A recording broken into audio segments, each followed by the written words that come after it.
Green, will you give the invocation, and Councilman Busher the pledge, please? Yes, sir. Thank you, God, for this day, and thank you for this opportunity. We ask that you would come in our midst. We ask that you would direct us, that we would handle this business in a Christ-like manner, and that we will do what we were called to do to serve the people. And we just thank you for every good and perfect gift.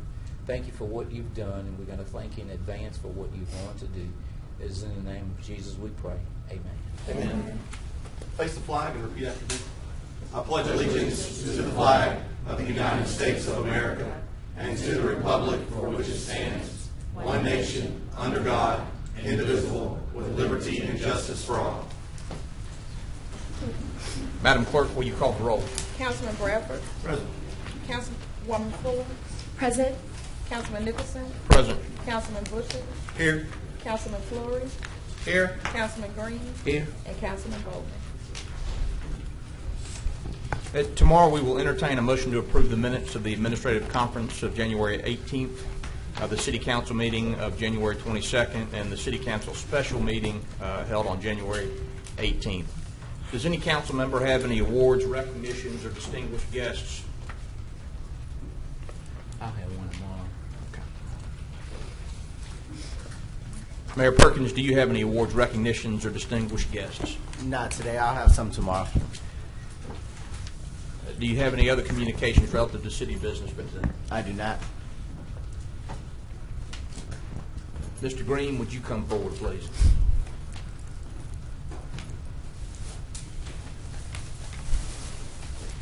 Does any member have questions or concerns relative to property standards?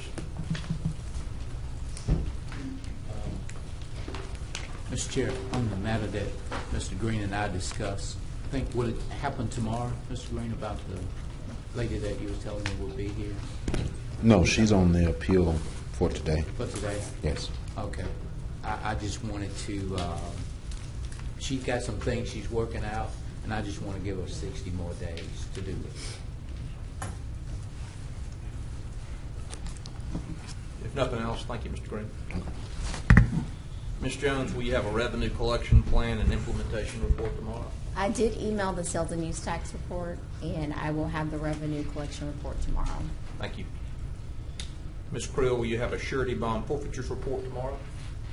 Yes, sir. I emailed that last week. Okay, thank you. Mrs. Jones, will there be any legislation to be added tomorrow? I'm not aware of any. None that Art is aware of.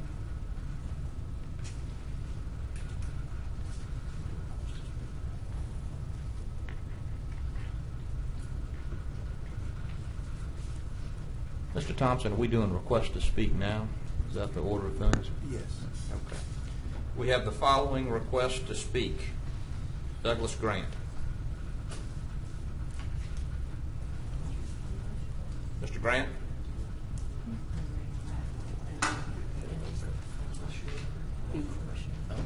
Yes. Yep. Please come forward, state your name and address. Yes, I'm Douglas Grant, and I'm a consultant with the stone crushing temporary permit. I believe this is on our agenda for Agenda items, yes. yeah. Is that an agenda? For tomorrow. I believe we can- Yeah, that counts. Yes. Okay. No, he can speak. Yeah, please, please Do you proceed. just want to answer questions, or do you have a comment? I'm here to answer questions. Okay. He just wants to answer questions. If there are. Does any member have questions at this time about the rock crushing permit? Mr. Chairman, I think once we get to that item, we can We debate can it. address that at that time. If he's available. Okay. All right, very good. Okay.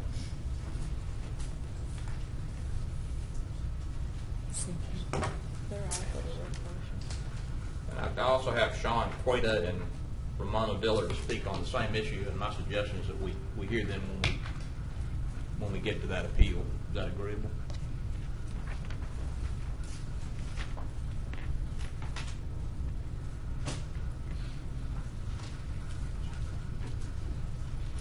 Do we have any executive appointments that will be considered tomorrow? Mr. Thompson? none tomorrow. There are some that have been submitted to us, but under the regular order of business, they would not come up until the next meeting. However, if there's any member who wants to bring them up early, there's a procedure for doing that. Thank you. There are no items under consent agenda for introduction. No, sir.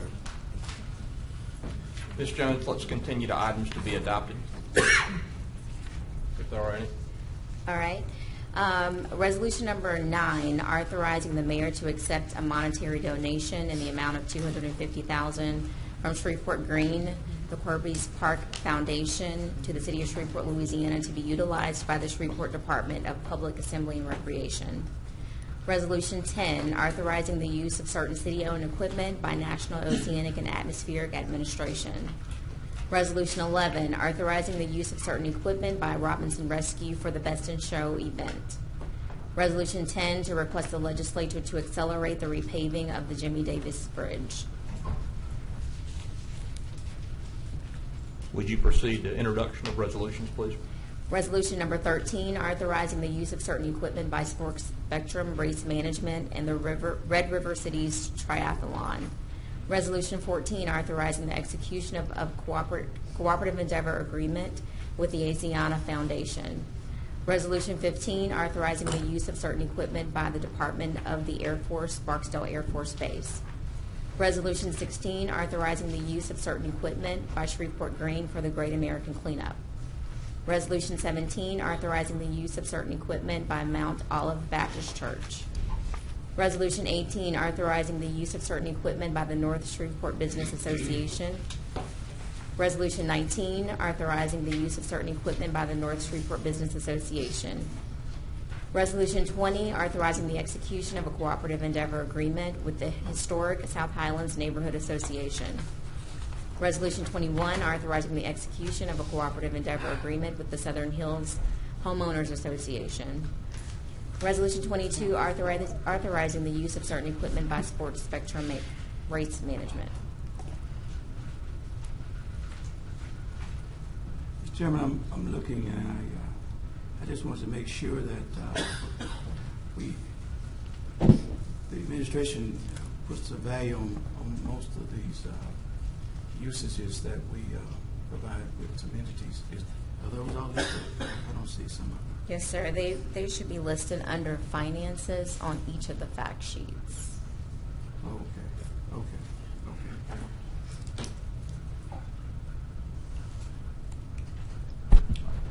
If there are no further questions, would you proceed? Ordinance number 17 is amending portions of Chapter 26, Article 5, Division 10 of the Code of Ordinances, City of Shreveport, Louisiana, relative to the creation and establishment of a solid waste enterprise fund. Ordinance 18, amending ordinance number 94 of 2018, the 2019 retained risk fund budget. I plan to introduce both of these ordinances tomorrow and just wanted to give my colleagues on the council an explanation as to why I offer them. It seems to me that if we are going to implement a sanitation fee, that we should give very serious consideration to the formation of a solid waste enterprise fund. I've had discussions with my colleagues regarding that possibility, and I hope that we can have that be part of our discussion as we move forward with consideration of the mayor's proposed Clean City user fee. The other ordinance relates to the city charter's requirement that all amounts of insurance and premiums paid for that insurance be approved by the city council. The city spends millions of dollars a year purchasing insurance that provides hundreds of millions of dollars of coverage. The charter, on my reading, requires the mayor to come to the city council and request approval for procurement of insurance. I think that's good practice. It is a means of ensuring that we're following good procedures and processes in purchasing insurance. And adopting this ordinance will do no more than ensure that going forward, we're following that requirement of the charter. So that's why I plan to introduce that ordinance. Mr. Vice Chair. Yes, sir. On the first ordinance you're introducing in regards to solid waste. Councilman, I'm sorry. Oh. Get in that microphone, okay? We can't hear you. No, I railed back. I apologize. I keep getting that warning. Anyway, and there has been some discussion. I appreciate you taking this lead and looking at this. What do you see as the advantage of an enterprise fund versus general fund? An enterprise fund, in my view, Councilman Bradford, will ensure that the revenues generated by a sanitation fee are used for solid waste collection and related purposes. I will tell you that the concern many of my constituents have expressed about the proposed fee is that if it is deposited into the general fund, it might be used for purposes other than solid waste collection and related services. And another benefit, of course, is that if in any given year we collect more in revenues than is necessary to fund solid waste collection, that excess will be maintained in the solid waste enterprise fund and will function as a reserve for that fund. Okay. And those seem to me to be desirable objectives. And that's reasonable, but you don't see that would be applied as we intended. This is not dealing with a specific amount. This is just dealing with if and when that is adopted, that it will be creating a enterprise fund for that purpose.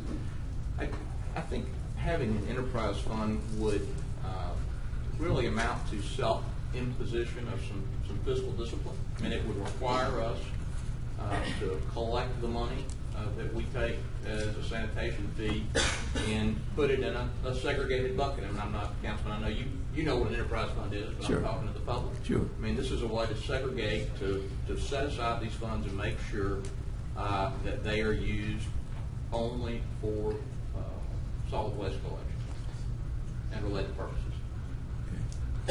And I certainly recognize that the council is not of one mind, at least presently, as to how much the fee should be, as to whether there should be an enterprise fund.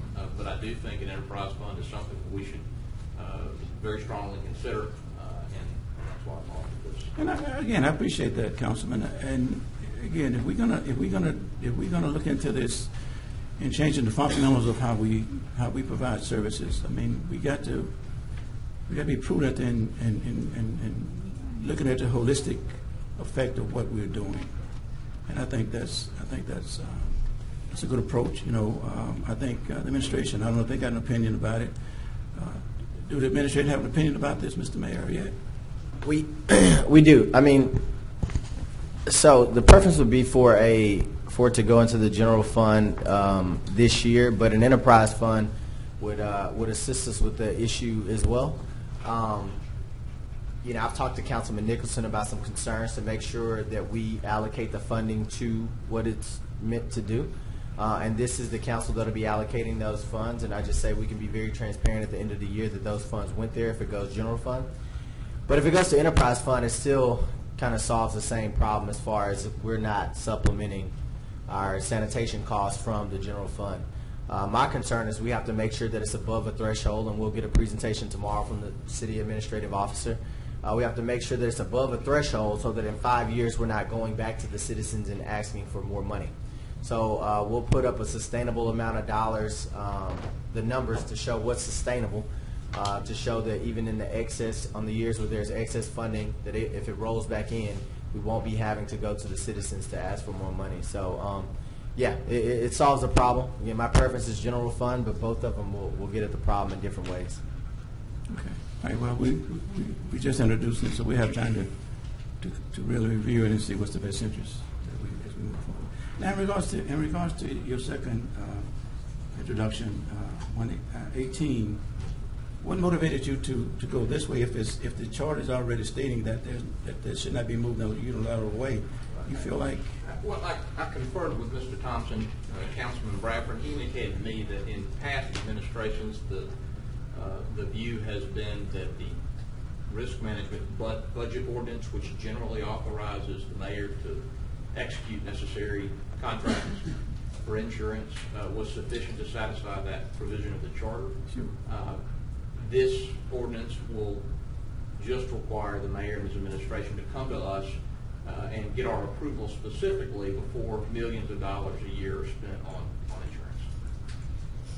And it's a little bit more work for us, but it does increase the transparency of the process, and I just don't see a downside to that. Neither do I, but I guess my concern is that does this bring on additional bureaucracy for us, for the city, and that looking over shoulders, which is not a bad thing. But if we feel that that there's this could result in something other than fair play, maybe that would be a good thing.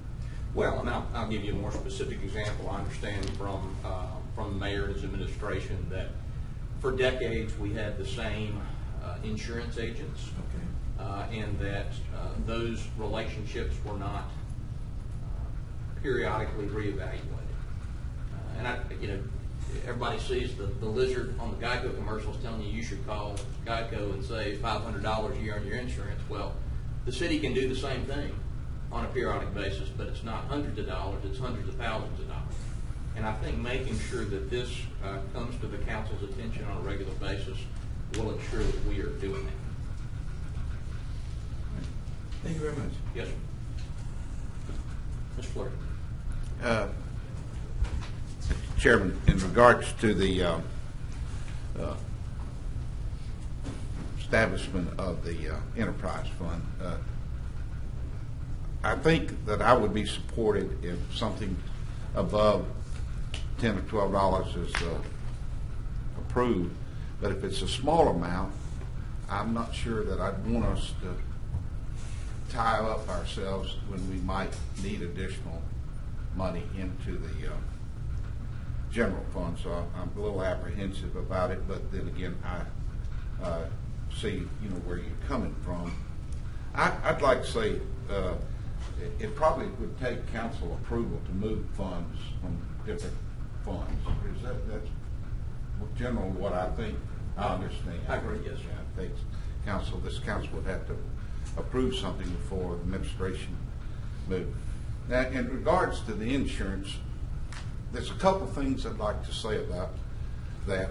It's been said, Mayor, that one of your selections there has been targeted by the insurance commissioner for fraudulent insurance certificates. Mm-hmm. I also would like to note that I believe the data will show that the people that have the insurance now did this same type thing on the company that had it before them through a agent of record. Mm-hmm. So what goes around comes around, and I do think that we perhaps need to be careful in who we select, but I do think you have that right as the mayor to choose. Yeah, and just to respond, it wasn't a fraudulent matter. We continue to document, but yeah, it was cited in 2016 for a matter, but we got to be careful not to do an asymmetric analysis as well. Meaning we can't just analyze the agent that I'm currently choosing, rather before we analyze the actual companies that have had this work for decades. I do agree with Councilman Nicholson about the transparency. There has been no RFP process whatsoever for the agents of records for two of the companies that we used prior to my administration and the insurance that they provided for the city. So right now, you all and myself have no idea if we're getting market rates. We have no idea if there's ever been any competitive process whatsoever. So that's the reason why we've looked into changing those agents so that we can recreate the competition that's needed in a free market and get the best rates for the city. So what what method did you use to select the new agent? So I went to industry experts that we knew. We talked to them about if we could save funds, and we had people that were in the insurance industry that have just made proposals to me. And I mean, it was the same in the previous administrations as well. That's historical practice. And I think what the issue that we are considering is that we did have a long-term relationship with the vendor, and all of a sudden, without notice, he was dismissed. And my understanding is that your selection were some agents that was out of town, and I was wondering if you considered any in-town agents to keep the economy local. We are. As a matter of fact, the agent of record is in the process of moving to town, and both of our previous vendors aren't local companies. They have local offices, but they are not local companies. Like most insurance companies, when you what's that? I said when you're dealing with a very very expanded apparatus, you're gonna have local agent, then you're gonna have the big company that can cover the Well, Councilman, you don't have to. I mean, if you want to build capacity here in Shreveport and build corporations in Shreveport, you can invest in Shreveport. And that local agent is actually born and raised in Shreveport as well.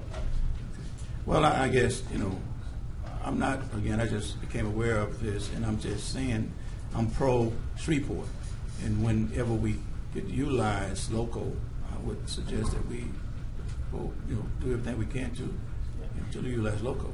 Yeah, no, I agree. But in your first point to, we've historically had a relationship, again, I think that we should be weary of those historical relationships just because they've existed as well. So that's the reason why we looked into it.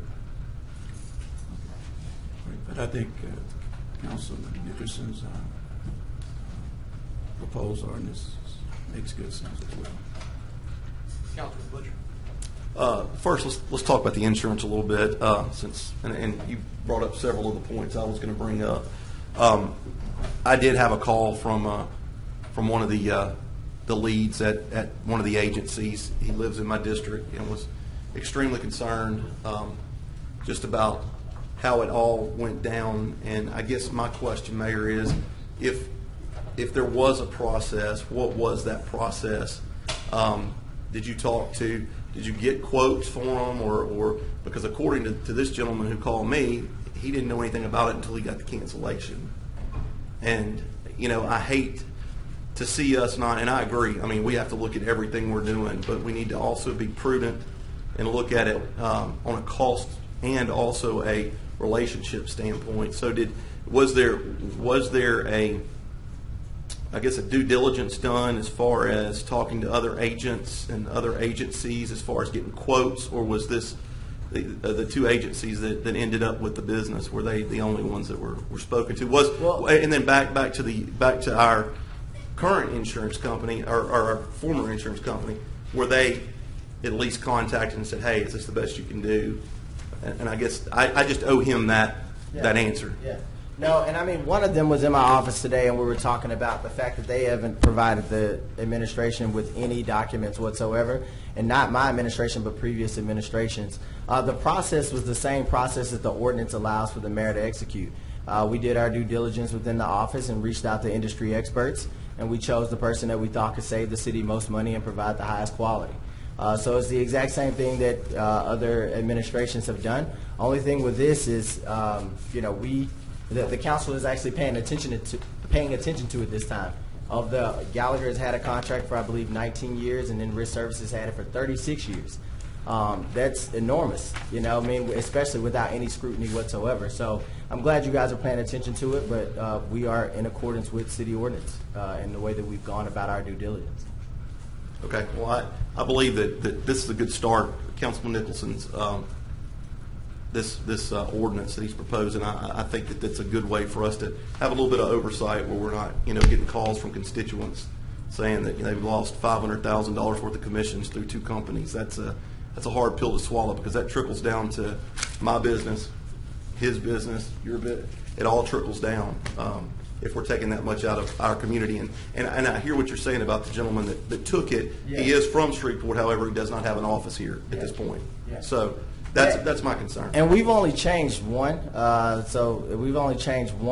And again, those businesses will be generating jobs in the community, so we won't be losing anything in addition to that. That was a big part of our selection process as well. So we're aware of the economic impact that this can make. Now on to the Clean City fee. We had a discussion that if we do an enterprise fund, then some of the monies, and I look at it, and I've said this before, I'm very simplistic. It's like two buckets of money. You have an old bucket here that was the 8.9 million that we were funding our solid waste with, and then we have a new bucket that's going to be proposed at $18 here. My concern is what happens to this subsidy. What happens to that money that's in the general fund? I know we've talked about a reserve. I know we've talked about raises for public safety. I know we've talked. I guess I would feel more comfortable with a number because I'm now at about 80-20. People in my district, about 80%, do not want me to vote for this. And it's email after email, phone call after phone call, and some pretty harsh Facebook statements. But anyway, I would be more comfortable knowing exactly, and I know it takes council approval to do that, but I would like for us to have a plan before we vote on or put this burden on our poor citizens of $18. What are we going to do with that money that we're freeing up in this old bucket that we were paying for solid waste with? So, I mean, do you have anything to say about that, or are we just going to say we're going to put it in reserve? I mean, what are we going to do with it? Yeah, you're talking about the $8.5 million that we paid last year. What we will do with that funding? Well, we'll look across the boards. I can tell you there's various needs across every department within the city right now. You and I have had conversations about public safety in the city and how it's absolutely critical that we have competitive wages with our police and fire. But there's, I've gone to speak to every department in the city at this point, and every time I sit down with our city workers, they talk about pay. You don't know how many people I've sit in front of that have grueling, hazardous jobs that are making a little over $10 an hour. But we have zero flexibility if we don't pass the clean city user fee to some degree. So that's where the funding will likely go, to making sure we can, twofold. So to making sure that we can potentially compensate our workers, to have competitive workers that can deliver the services to the citizens of Shreveport, and to make sure our reserves are healthy. Because, again, we're being rated by credit rating agencies right now, and a reserve sits at $3 million, 1%. City standards at 7%. And the market standard is 8%, so we're well below that. So it'll go to those two different things is where I'm speculating, but the council helps me pass budgets, so that'll be up to all of us. Well, and I think for the record, Mayor, you saying that whatever that money is spent on has to come before the council would make a lot of my constituents feel better about this decision. I also don't want the fire and police or public safety raises to be linked to this. I believe that some maybe long-term planning, like Councilman Fleury's spoken about, may be the way that we need to go with police and fire. I think it's an urgent situation. However, I think when I talked to the chiefs about a month and a half ago, I said that I would like to see us have a plan before the end of the first quarter. So I don't want to be running with this football with it out like this and then us fumble and we lose the whole thing. So I'm not sure that linking the clean city fee to the police and fire raises are exactly the route that or any personnel raises. Yeah. We're going to have to look for long-term, sustainable ideas that are not going to hurt the pocketbook of our constituents. So. Yeah, well, the primary objective to this is, again, to stop the hemorrhaging of $8.5 million from our general fund, right? So that stops it if it goes into the general fund, and immediately we can put that money towards Public Works Department to get after this. We can't, again, I'm not saying we link it to anything else. I'm saying that whatever the additional dollars are, we as a council and me, myself as the mayor, we will decide where that funding will go. In addition to, or I should say, but we do need to keep at the top of our mind at our reserves and how critically low they are. Oh, I agree. I agree. Thank you, Mayor. Appreciate it. Mr. Flurry. Mr. Chairman, would you allow me to ask 2 more questions, please? I'm slow today. In regards to the enterprise fund, will the trucks be purchased out of that fund? The projections that Mr. Jones has provided me include those costs. So yes, sir. And Mayor, just heard you talking about you on the insurance that you were trying to get the best deal. But now let me give you I'm a very simple-minded type guy. And I'm going to try to explain it how I see it. Now, I go out and I feed a deer corn feeder a big old buck, and I invite my friend Willie Bradford go hunting, and I'm going to give him the best stand, and he kills my buck, which wasn't my buck in the beginning. So I'm thinking about this agent of record. Gallagher did all the work. They put the money down on the policy. So I'm not sure I understand how you say that these new people are going to give us the best deal. But that's just where I'm at. I mean, I want to understand. Yeah. Well, the way that the laws are written right now, if you look at our city ordinance on top of the Louisiana bid law, the only thing that the mayor's office is supposed to have authorization to do is to choose an agent of record. The RFP process was actually supposed to go through the city and Gallagher, but we have no records of that whatsoever.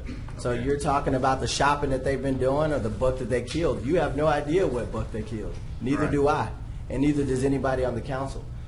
So again, I got with objective industry experts outside of the person who was doing the hunting, because clearly they'll be subjective. They have the contract. And multiple industry experts told us that we could save money. So that's what was my interest driving the decision that we made. And explain to me again now about that certificate of insurance. How was that? How did the insurance commissioner?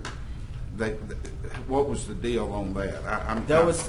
It wasn't fraud, but it was just wrong. It was numbers moved. It was like the wrong numbers. Numbers. Placed on Okay. Yeah. It was numbers not placed in the right place policy, of a policy. Yeah. Okay, I understand. Thank you, Mayor. Yeah. Councilman Brown. Mr. Chairman, I'm going to yield to Councilman Green and come back to me if you will. Councilman Green. Mr. Mayor, I just want to ask,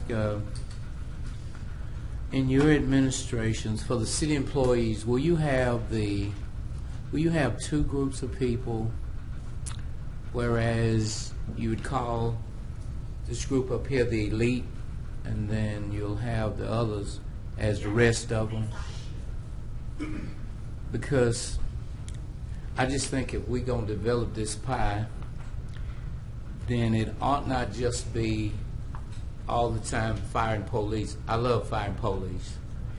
But then there are some other jobs, all of the jobs are important.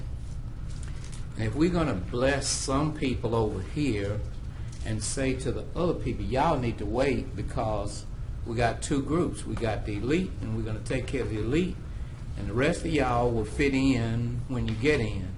So I just want to know if that's how your administration, is that how we see things? Because, and I'm just saying what I'm saying. This is my 3rd rodeo. And all the time, I never hear anything about folk in accounting. I'm just using that as an example. It's always fire and police. I think fire and police ought to have everything they need. I just think you ought to have that public safety.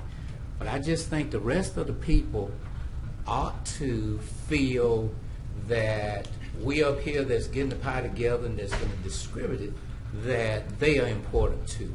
And that's just how I see things, as to all of us in it together, and we just need to make sure that we make the rest of the city employees feel just as great as we do fire and police. Councilman, I agree with you. That's the reason why I very purposefully talked about, me going around and doing these listening sessions. I was with the maintenance department of SPAR a couple days ago, and talk to employees one-on-one that don't get uniform allowances like other departments have the luxury of doing, that are out working in, cold, freezing, wet conditions or hot conditions with holes in the uniforms that they had to buy themselves. Again, like I said, making $10 an hour. So I really welcome Councilman Boucher's comments that, we as a council will decide where any additional dollars go that may come from this Clean City user fee in our budget, because we do need to take care of all of our employees.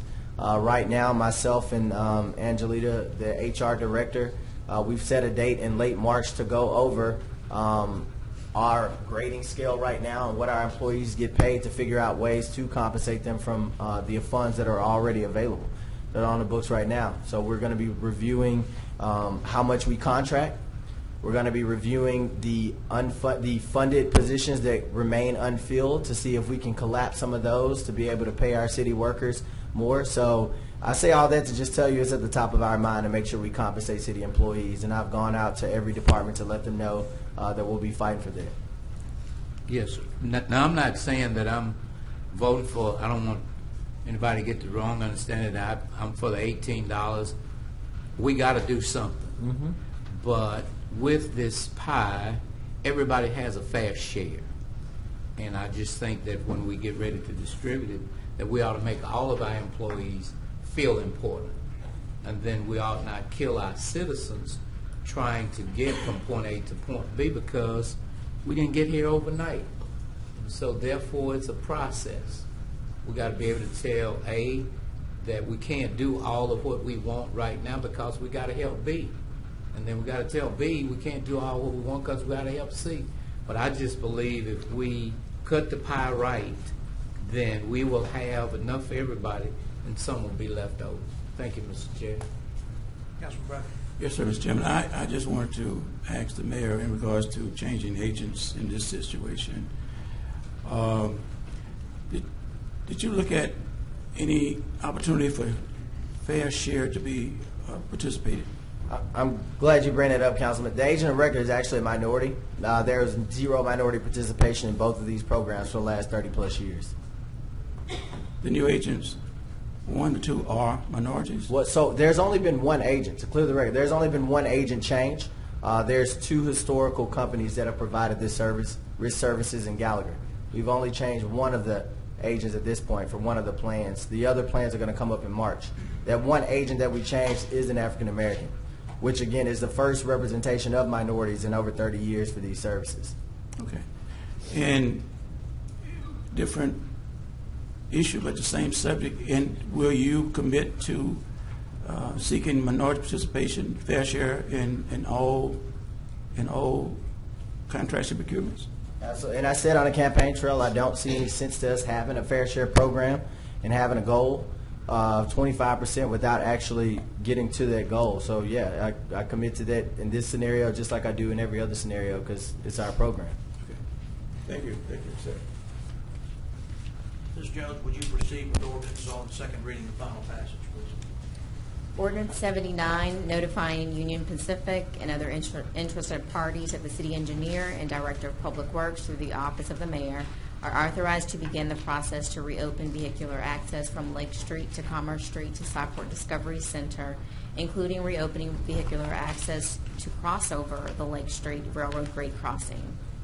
Ordinance number 5, an ordinance authorizing the purchasing agent to advertise for and solicit sealed bids to sell to the highest responsible bidder surplus city-owned immovable property and all improvements located at 700 Cotton Street, Shreveport, Louisiana, 71101, commonly referred to as the former Arlington Hotel building.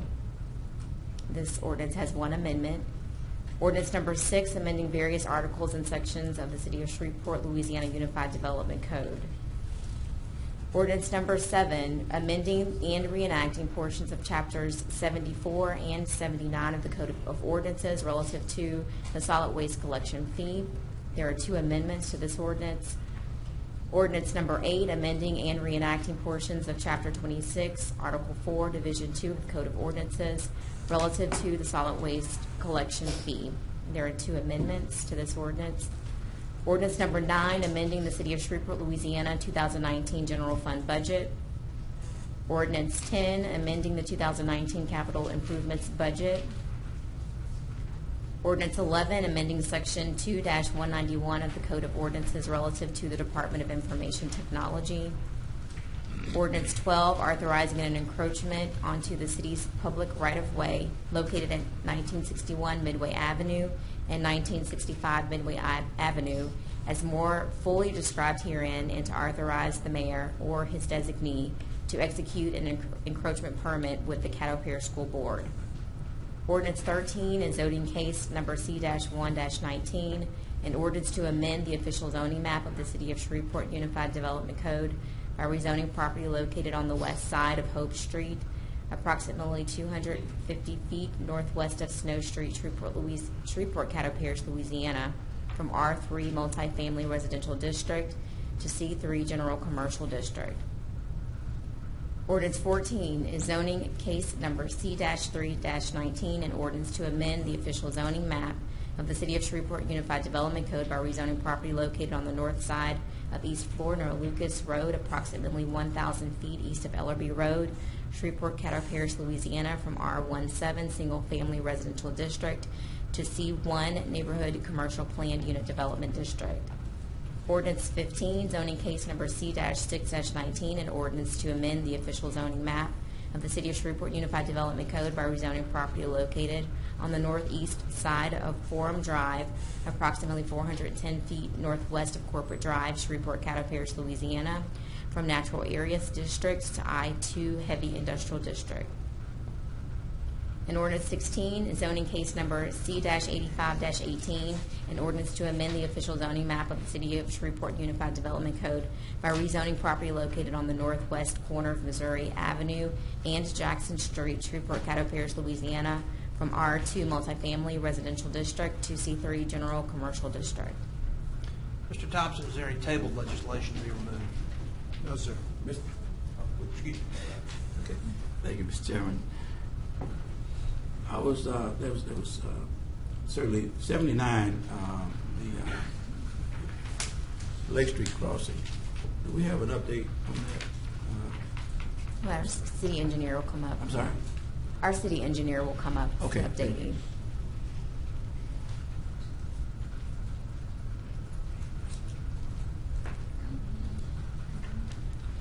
So the last formal action was a notice of intent to the railroad companies to establish a quiet zone, and the results of that notice of intent is that a quiet zone cannot be established with just the gates at Lake Street.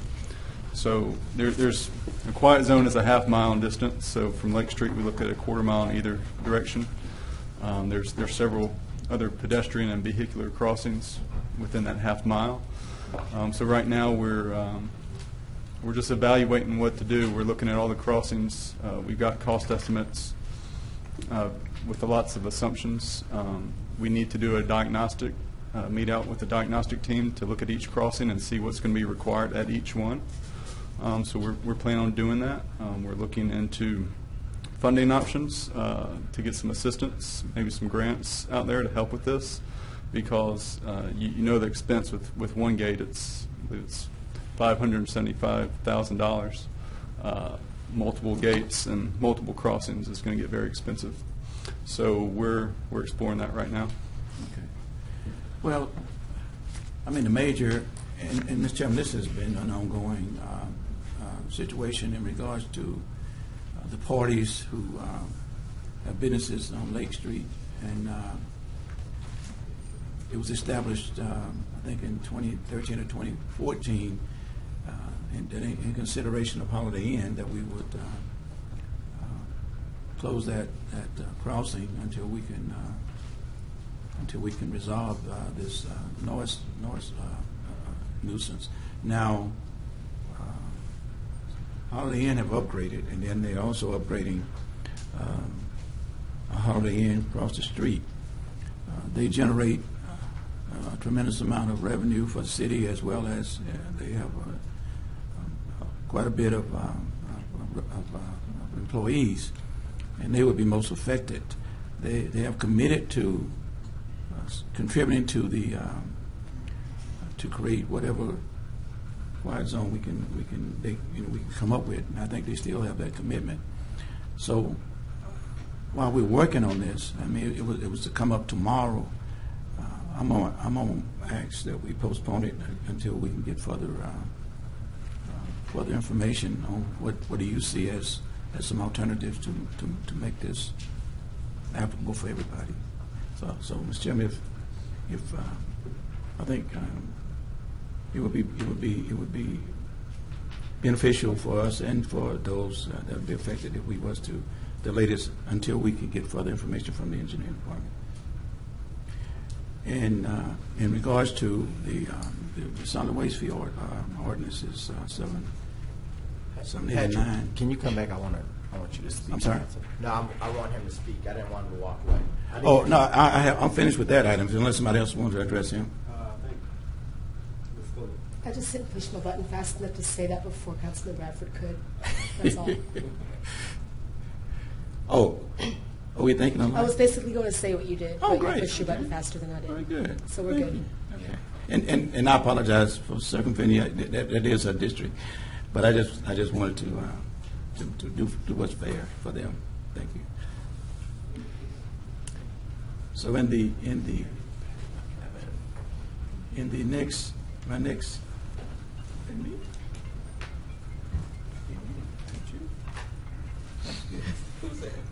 I got to silence that though. I don't know how to work. I've never had that on. But anyway, Mr. Chairman, I appreciate all of the discussion, the conversations, the input from our constituents, from those who are not our constituents. This has been really a hot topic, and I think all the councilmen have really pondered over this and tried to come up with a reasonable remedy. And I want to be clear, I'm not against anybody getting raises. I don't think nobody's against anybody getting raises. I think I've been on the council now for 4 years and a month, and I can honestly say that I've tried to advocate for our city workers, all city workers. The previous council did as well, and I think we tried to make whatever adjustments we could make within our means. We had some very smart council people who left this council. I mean, and it's proven that we got some very smart council people that came on the council as well. We went through a series of budget hearings prior to this council coming on. We thought we had the previous mayor, submitted an executive budget that we certainly scrutinized and modified, and we thought we had a document that we could live by in consideration of all the issues that has been brought forward here since January 1st. As you know, 2 years ago, a proposition was offered to institute a garbage collection fee. The same type of responses arised, and the previous mayor, felt the response from the council persons, and we actually took it off the agenda. I am not comfortable with moving forward on this at this point. I said before, we've had 3 weeks since our last meeting, so we've had time to really scrutinize and vet and listen and consider, and I'm not yet clear and comfortable that we are ready to move forward. On my day job, which I've been employed for over 25 years, I consider myself a real good guy, in managing what I'm assigned to manage. And I try to, think through and look at all options before I make decisions that are fundamental changes in what it is that that I do are responsible for doing. I'm not at this time 100% clear and comfortable that we have explored all options and understand the whole totality of what has been presented to us. We met within the Audit and Finance Committee last week, and I thought it was a very wholesome meeting, very healthy meeting. I was hoping that we could come out of that meeting with a recommendation, but I think we did not. Mr. Chairman, Flory, I think we did not. We missed a component that I think we need to go back and look at. That component is our external auditor. I would like for us to consider postponing this and let's hear from our external auditor. We've heard from a lot of people. We all have opinions. And when we get to making a fundamental change in the way this city governs, it's in how we can come out of this with our citizens' faith and confidence in us. And at the same time, be prudent to our responsibility, be financial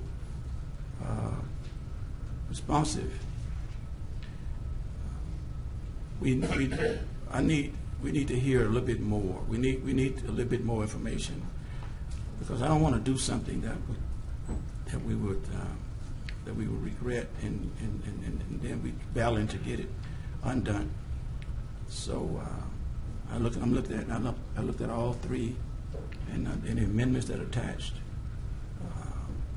But I still think there are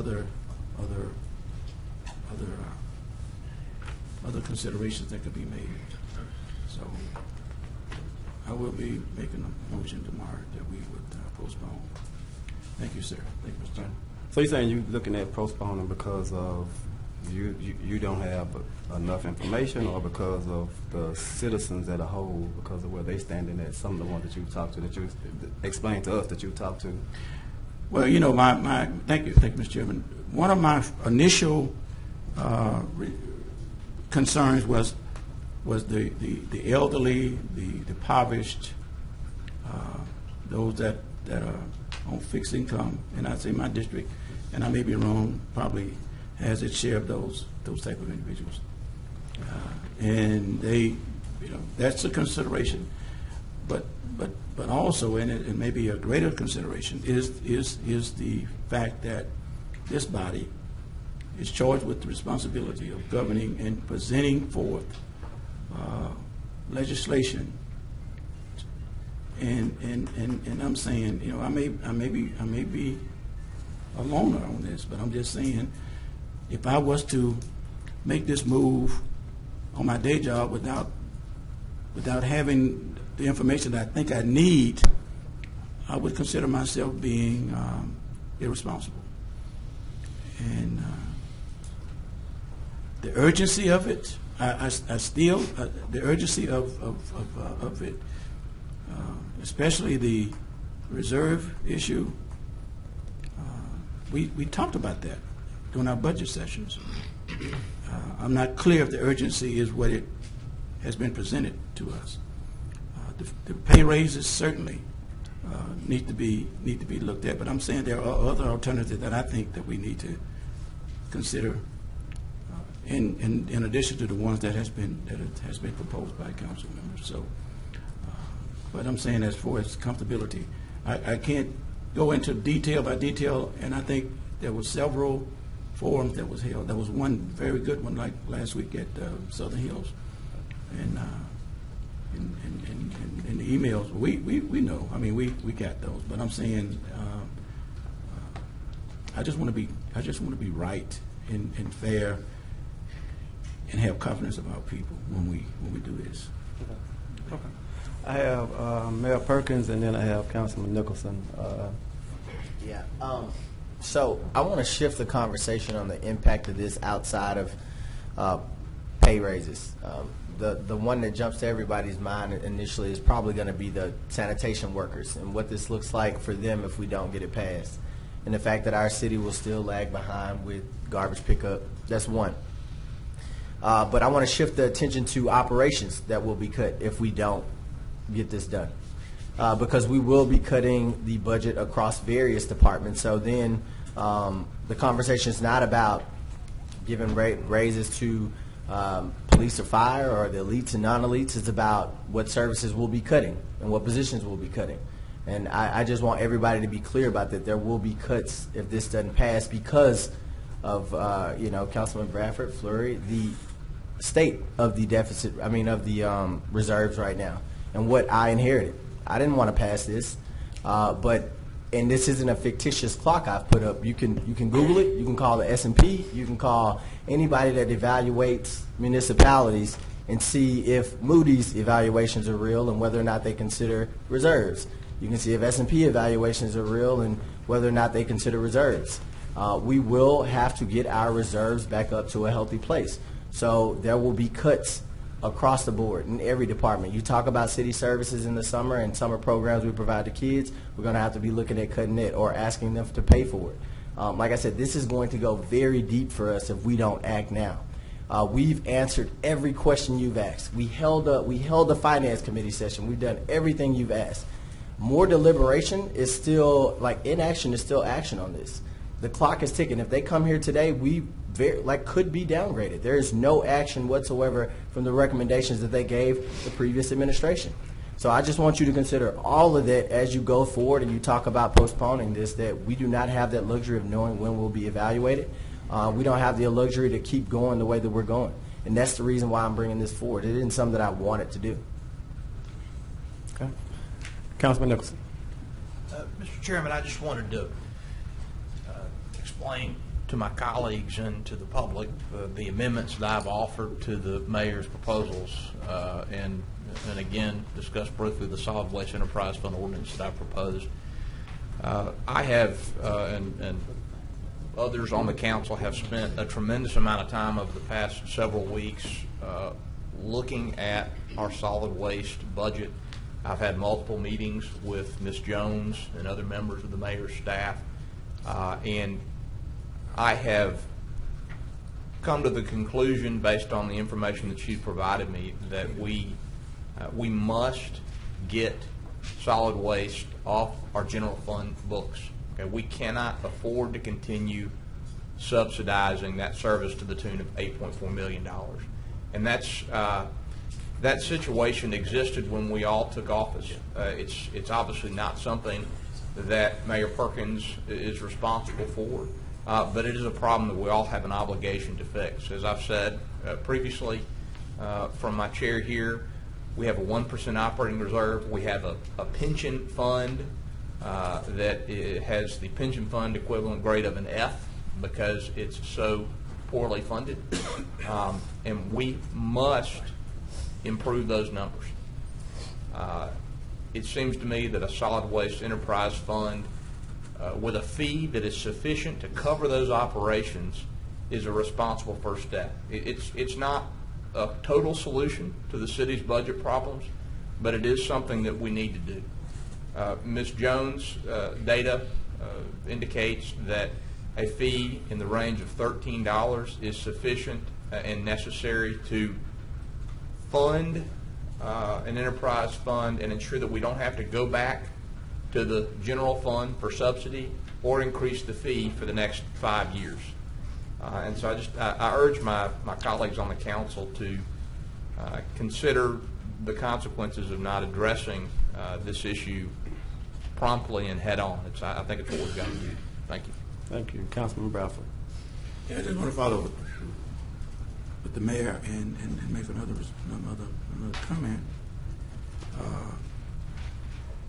Are we negligent in paying our bills? Do you know? Are we getting enough millages to take care of our obligations? Not at this time, Councilman. We are not. But we, do you know how much money we just gave? We had to do because we couldn't draw down from the federal government due to the emergency that arose. We paid about $2 million last month. Remember, the reserves have $3 million. No, I think you sent us that email. Yeah. But you said we'll be reimbursed. Yeah, but if we go past $3 million, there is no money to draw from, and we would be negligent in paying our bills. the reserves is for the rainy day fund, and anything can arise. I didn't know that our federal government would go into a lockdown this year. Did you? No, there's always unforeseen things that's going to happen, and I'm saying again, it's not unusual for things to happen and being prepared, but at the same time, there was others who was affected. 800,000 government workers who was affected, and cities and towns was affected. We at the same time the government was shut down. There was a report came out where it showed the 49 worst cities to live in, and Louisiana had 5 of them. And I'm saying, and looking at our ability, that's what I do in my household. Okay, if I don't have the ability, then I have to adjust to what the ability is. And I'm saying tomorrow, for instance, I have Ms. Dawson, who's coming here from the United Way to give us the latest Alice report. And I want the council to be very receptive to that, to see where we are as a city. And I mean, we have to do what we have to do. 4 years ago, there was a campaign that was ran that saying that we wasn't far from being a Detroit. And so what do that mean? That means that we have to adjust to what the downfall is. Some blame the down boom in the oil industry was a contributing factor to us. You know, I've always wondered why 25 years ago, when the Riverboat Gaming came into town, and we started getting a very nice supplement from that industry, and it was estimated that over the last 25 years we've gotten over $125 million that was awarded to the city without, it wasn't taxpayers' money, and that should have been.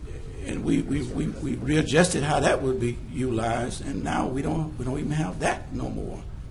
And I'm just saying there are other options that I say if that we can implement to handle what we need to handle until we can get a very clear vision of where we are and where we need to go. Mayor, and I respect you taking this challenge, but I'm saying when we was all campaigning for office, I think we knew who Shreveport was, or we should have known what we was inheriting as a city, as a council district, and I think we would have been more realistic on how we shaped ourselves coming into if we would have, again, been upfront on how we see how we need to move as a city. We're here now, but I think we can get there. But I think we can get there once we have explored everything that I think we need to explore to get there. Thank you, Mr. Chairman. All right. Council on the floor. If all of the questions that we've asked have been answered, then maybe we're not asking the right questions. Okay. So one that I've got is, what's the status of measuring the efficacy of our recycling? What do we know about it? Is it an effective program? Is it something that we need to look at putting on the chopping block? I'm interested in knowing what other opportunities or avenues Councilman Bradford is thinking that we should suggest. And I also want to know, are we actually looking at customer satisfaction on our current water billing to see if we're getting any sort of trust or confidence back before we add another $18 or whatever we decide on to that specific bill? Because on top of people saying that they just don't have the money, they're saying, y'all are topsy-turvy, upside down on my water billing, and you have been for a long time, and I don't want to give you any more of my money. So I guess those are the questions I've got right now, is what are we doing to ensure confidence or to regain confidence and trust from the public when it comes to those things before we go and ask for more money? And the question about the efficacy of the recycling, we've answered that one already, or we've looked into it. I'm not sure what information we provided you yet, but the $2.50 goes to the recycling agency that are now We're looking at renegotiating that contract or getting rid of that contract because we're not getting the return that we thought that we'd be getting. And they are suggesting that we renegotiate to pay them more. So we'll provide more information on the recycling at this point, but there's also some service complaints with the recycling as well. Talking about the water department, we have an appointment right now for a superintendent of customer service that'll go over the customer service in our water department that'll help with the quality of service that people get when they call in with issues. So we are doing everything we possibly can every single day, considering that clock. And again, any questions, even the ones you've asked, we will continue to answer. And we are open to solutions. That's why we're providing the information that you're asking. That's the reason why we agreed to go into a finance committee meeting with the council. But we have to act. We can't just say we need the picture to be clear. We've provided all the information. And Councilman, you talked about what we campaigned on and what we knew we would be inheriting. I didn't know I was inheriting this. The numbers that the forensic audit uncovered was different than the numbers in the budget that was published last year on what was in the reserves. So I had no idea what I was inheriting. And as soon as I found out and as soon as I knew what the clock was ticking, we acted on it. So we're asking you all to act with us and make sure that we're being fiscally responsible with the city's money. Well, can I respond? Wait a minute. Actually, Councilwoman Fuller still has the... Okay. Oh, no, I'm good. Okay. Councilman Brown? Well, go ahead. Okay. So, and again, so listen, this is democracy. You know, we're going to work this out. I promise you we're going to work this out. But at the same time, we got to be very sensitive to what we're doing here.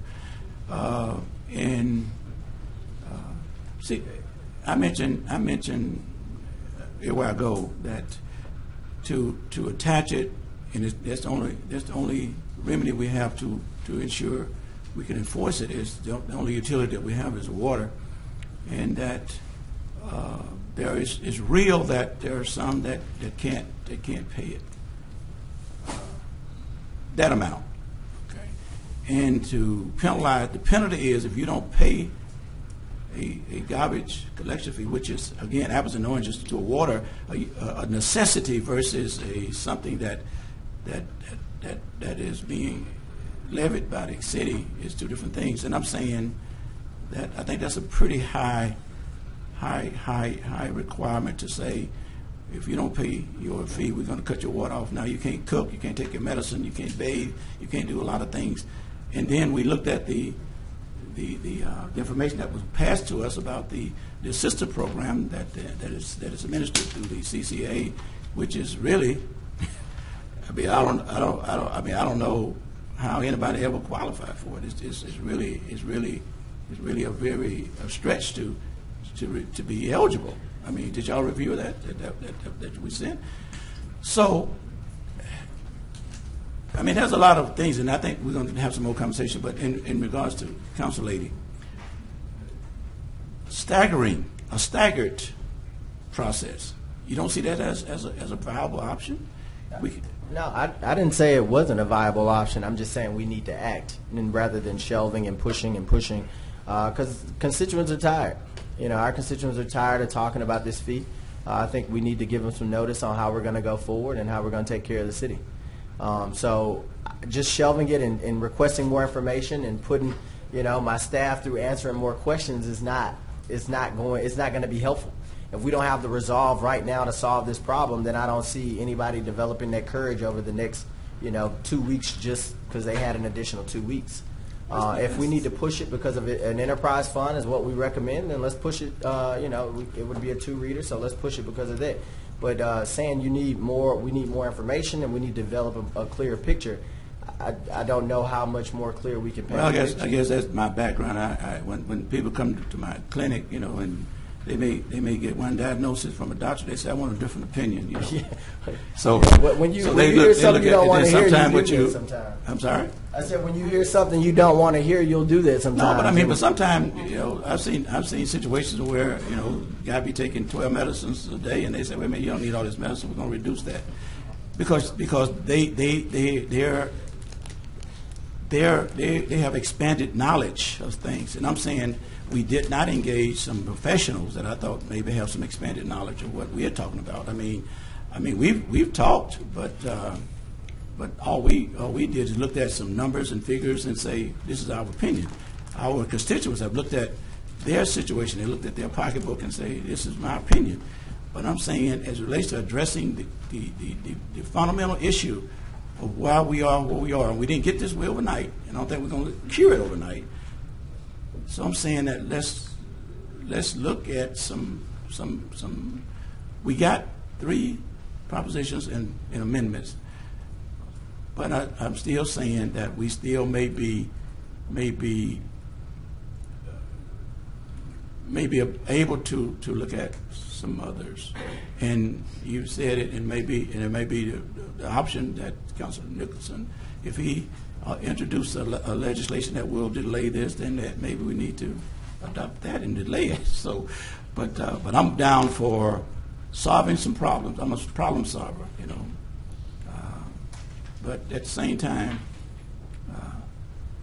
I want our people to be satisfied, not satisfied in that we looked at every available alternative to make it, because I don't want them to resent us and rebel against us if we have to need them in the next couple of years for a bond proposal.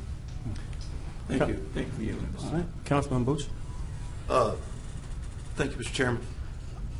Mayor, so I just want to make sure I understand something that was said a while ago. So you're saying that if this does not pass somewhere close to where we're thinking at the $13 mark, then city services are going to be cut back, even though we have a balanced budget, right? And I'm not saying it's a great balanced budget, because I wasn't here whenever we passed that budget.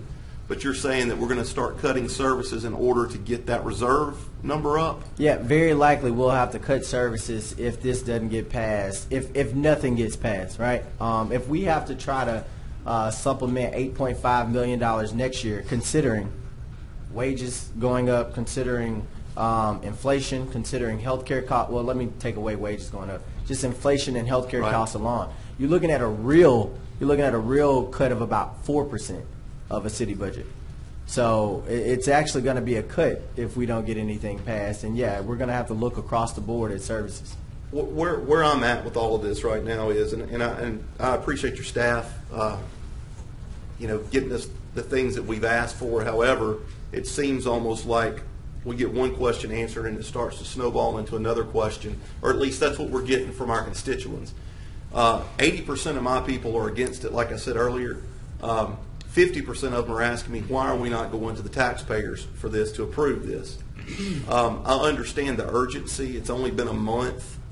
I wish that we could maybe set some type of time frame, because I'll be honest with you, the way it looks to me right now, I don't see it going anywhere tomorrow from the conversations that we've heard today, at least as it's written. I just wonder if there's some way that we could get together and come up with some ideas. I agree that the fee needs to be there, that we're going to have to do something, and we've got to do it fairly quickly. But I don't want to say I disagree with what you're saying when it comes to urgency, because I do believe it's urgent. But I also believe that as long as my constituents still have questions, I have to get the answers to those questions. And they do. It hadn't stopped. It hadn't slowed down.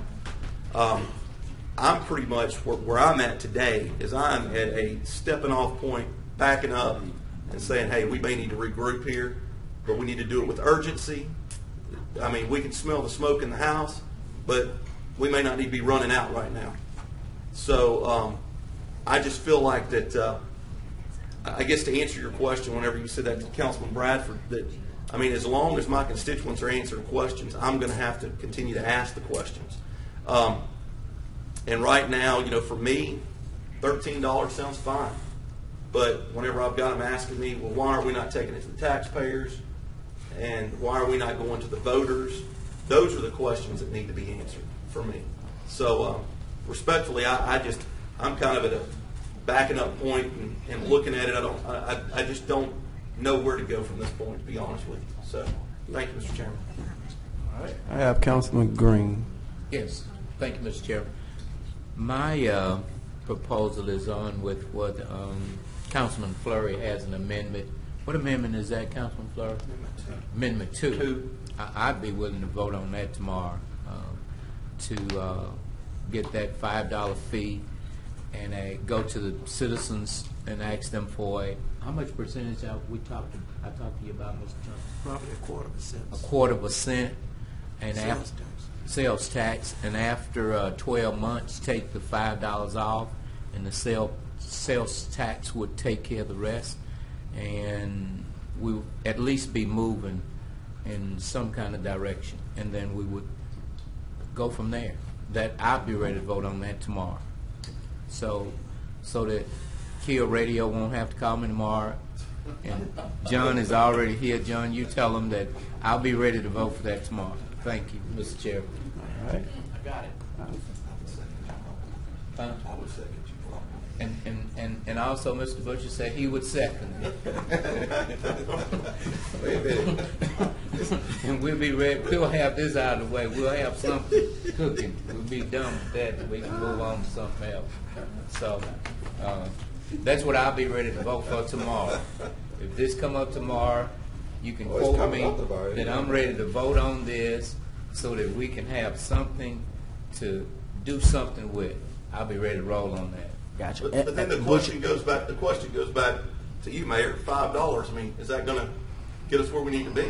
I mean, that number's out there. No, it won't get us where we need to be. And I've told Councilman Fleury that as well. If there was a legislation that showed a step-up system to where we gradually introduced $5 in the first year and went up to 10 and then 15, then yeah, that legislation would suffice. But $5 is just going to be, it's going to patch a hole, but it won't patch it enough.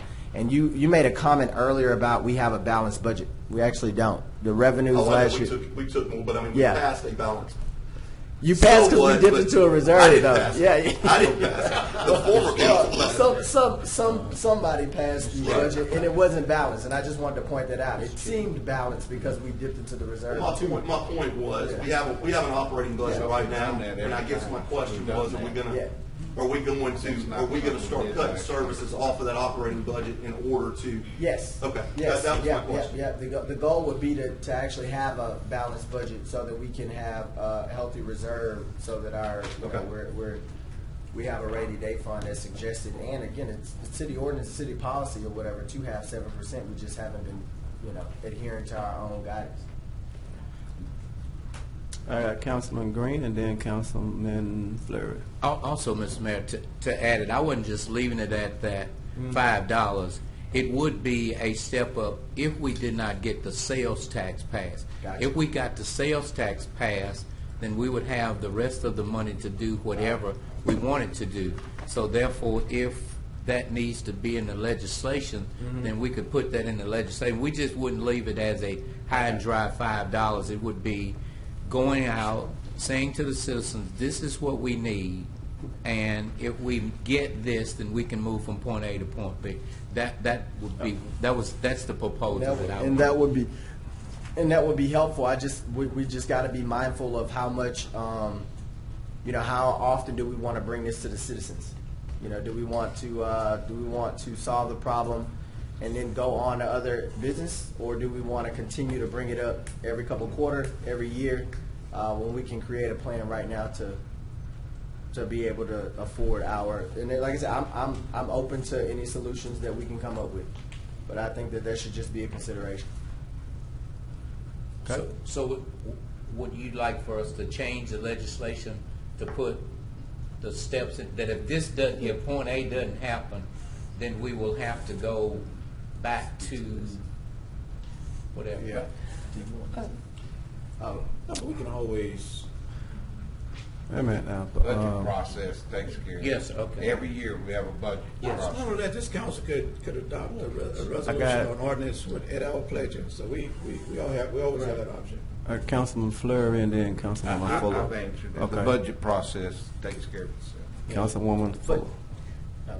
For the time being, I would say we bring it back as many times as we have to, because they don't trust us. They don't trust us. We have not been open for a very long time, and we need to gain that trust back. And if that means going back and saying, citizens, may we please, every year, then we might need to do that. Because right now, without an opt-out, this isn't really a fee. There's no opt-out. I agree to a certain extent, Mr. Chairman, I'm sorry. I agree with what Councilwoman Fuller's saying. However, I also understand the difficulty of being able to be an administrator in this position whenever you don't know exactly. I think that there needs to be a definite roadmap of where we're going. And you know, I think that we ought to come up with it's our job as elected officials and the co-branches of government in the city of Shreveport to come up with a legitimate way to fund the needs of our citizens. And it ought to be something that they want and that they understand. So I agree with you. Bring it to them. I think we ought to come up with a comprehensive plan for, like Councilman Fleury and Bradford said, a sales tax. I like the stair step that you're talking about, Councilman Green. I think that's a great idea. You started, I'm not saying 5, maybe if we went to 8 or 9, started it there and then maybe creep it up as we need it to. But at least it shows that, like Councilwoman Fuller said, we have got to show the citizens that we're going to do our due diligence and that we're not trying to do something behind their back. And that's my only concern. But I also see where you're coming from. You're trying to run the city, and you need money to run it. So. All right, Matt Perkins, is that it? Yeah, no, I will be waiting for the recommendations for tomorrow. If the Councilman Fleury, your legislation would have to be it would have to be written in the legislation if that's what we're going to have. We can't handle that in the budgeting session at the end of the year. That actually will require legislation from us to pass if that's actually going to be stepped up to get to sufficient I'm prices. referring to cuts. Oh, gotcha. Okay. We got Mr. Chairman, may I speak? Please. Yeah. We have Mardi Gras parades down Clyde Fant into Broadmoor that could be shortened, would help cut down. And the great blogger, John Settle, said, the question, do we have too many parks? Nothing's been said, Mayor, about cuts. There are cuts available in this budget, but it takes courage not to blame the council, but the leadership of the mayor has to say where the cuts come from. And I leave it at that. I agree with you, Councilman, and my first time I have that opportunity will be at the end of this year. So, yeah, we will be making cuts as I proposed if this doesn't pass. So, Mr. Chairman, I need to get some directions. I think there's been some real good discussion here. So let me ask the clerk. Clerk is preoccupied. But let me ask the council. Councilman Flores proposed $5. Councilor Green wanted to do a 1/4 cent tax.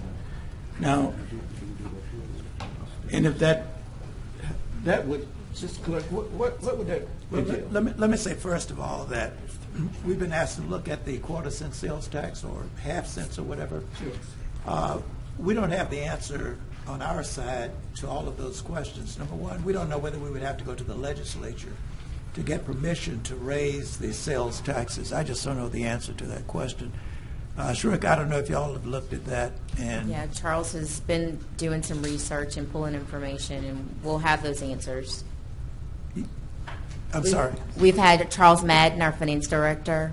He has started to do the research to pull all of the sales taxes that the city is currently collecting to see where we are, and then also to see what the maximum that we can do according to the state constitution. Right. And that will determine the difference of what we do have available that potentially could be increased.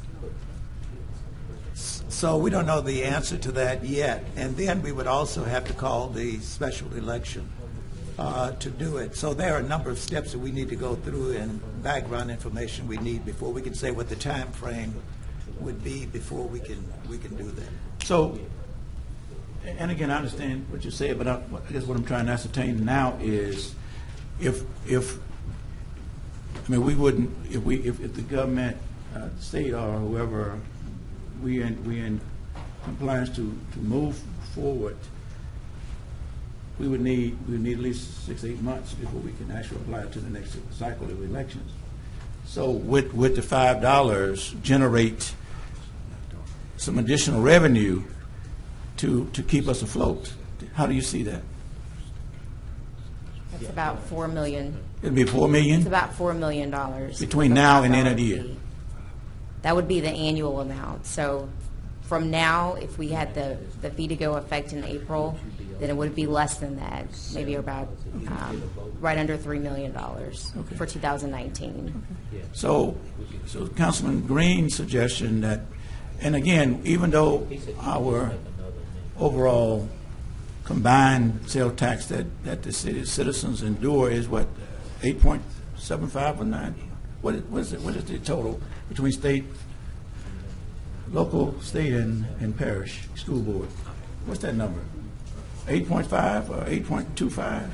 It's 9.05 right now. 9.05. And what percentage of that is Shreveport? The city collects 2.75%. 2.7. That's the lowest of the other entities? It is, it's about in line with the other entities. It is 2.75 that the city collects as its local tax rate. Okay. So it would just add a little bit, a quarter of a cent, and that would start generating in 2020, projected how much you think that'll generate? How much would that? Okay, I'm just saying, I think that will be a reasonable subsidy to the $5 continual. And if we had to go back and amend that, we would have that ability. So anyway, we got something to work with, right? Something Yes, to work with. yes. Okay. Question: If we do, I mean, we're going to do an amendment for $7. Yes. But then we would keep it all in the general fund at this point. Is that correct? Yes. Okay. Well, you think any funds that was collected for solid waste need to be in an enterprise? Any? Are you? Well, Councilman Bradford, my view is that the enterprise fund is the best way to accomplish what we need to accomplish. But to have an enterprise fund, I think we would have to have a fee sufficient to cover the $8.4 million subsidy. So, based on the information Ms. Jones has provided me, that's about $13. Okay. If there's not support from the majority of the council for a $13 fee, or something close to that, then we're not going to be able to have an enterprise fund at this time. Okay, thank you. Thank you for that.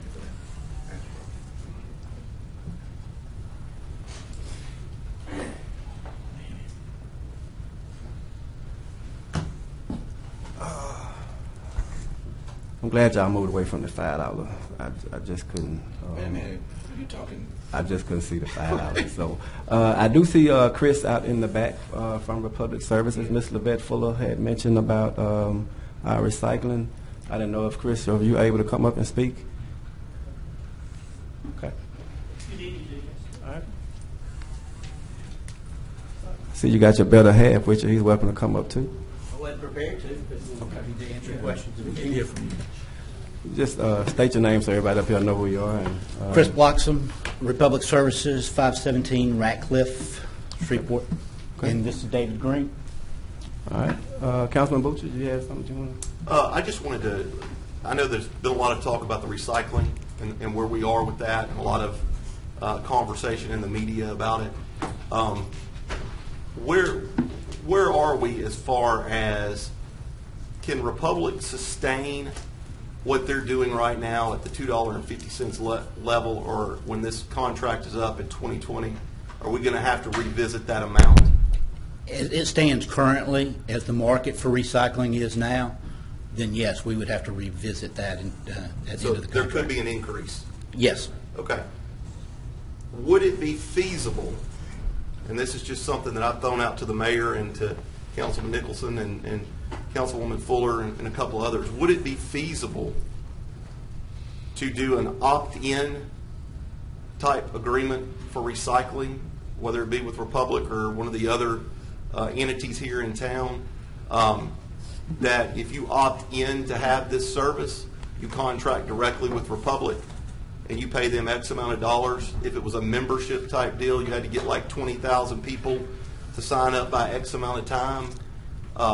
Could that be something that would be feasibly done if it were, let's say, $5, $6, $7 a month, and these people signed a 24-month contract with you to pick up their recycling? I guess where I'm going with this is, if we're about to burden the citizens with $5, $7, and we only have 30% of the people that are actually recycling, to some, that $7 that they contract with you, or however much it's going to cost you to do it. I'm not asking you to do it for free by any means, but that they contract with you, pretty much it takes the city out of the recycling business.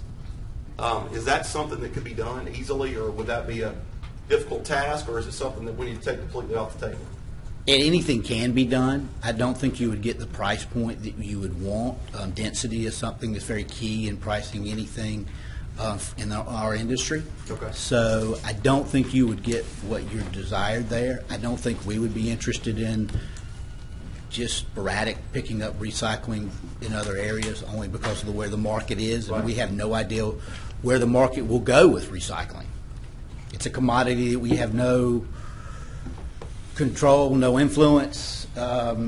It's controlled by foreign markets at this time, so that, From what I understand, it's gone down. Is that right? The price points have, as far as you selling it or be able Well, to... we don't sell it in this market. We take it to a disposal a facility, Right. yes, and we pay to dispose of it there, or a processing fee. I think dispose of it would be a wrong, a processing fee, and it's $50 a ton that we pay to process it there. So it's more expensive now than taking something to the landfill. I just feel like that recycling is a huge part of this equation. And I'm not, don't say that I'm not environmentally friendly or that I'm trying to take your recycling away. However, we are in a crisis right now, and I think we have to look at everything. And when the mayor's talking about cutting the budget, this may be one of the first that the axe comes across, along with Mr. Settles Parks. Sorry, John, but I mean, we really need to take a hard look at our recycling. I think that Councilman Nicholson and the mayor have mentioned that. So that was just my question. If that was something that would be feasibly able to be done. Okay. Anything else? I have Councilman Nicholson. Mr. Bloxham, thank you for being here. I appreciate the attention the mayor and his staff have given to our contract with Republic. I want to describe to you what I understand the present situation to be, and have you tell me if I'm right or if I'm wrong. Okay.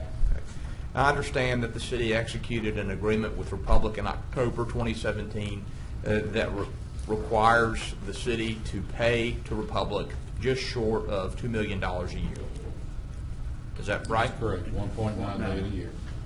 And in exchange for that payment, Republic picks up twice a month the contents of the blue cans that we all have in our homes. Correct.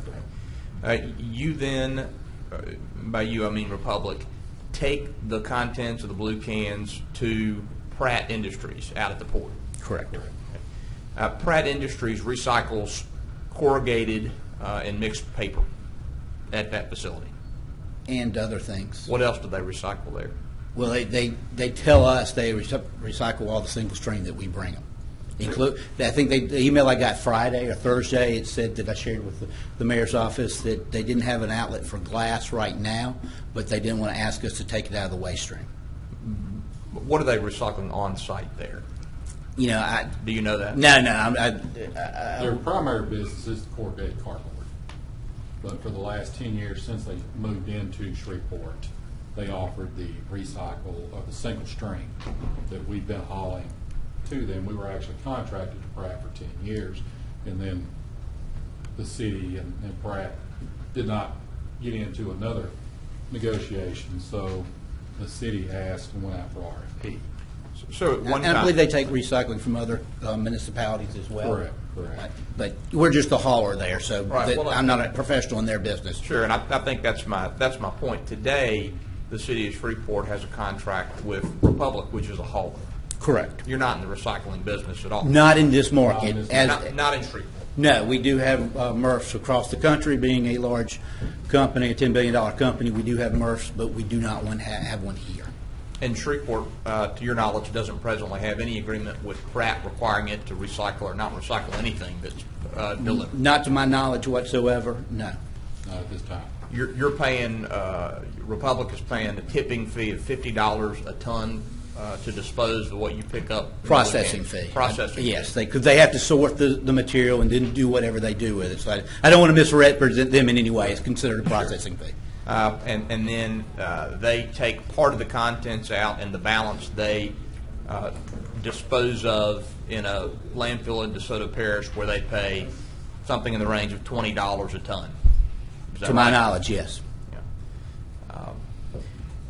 Mr. Mayor, as I've indicated to you and to others on your staff, my concern about the recycling program that we have in place at present is that we don't really have a recycling program. We have an agreement with Republic, and that's, and I should say, gentlemen, that's not a fault of Republic. You've contracted with us to haul the contents of the blue cans to Pratt. That's what you're doing.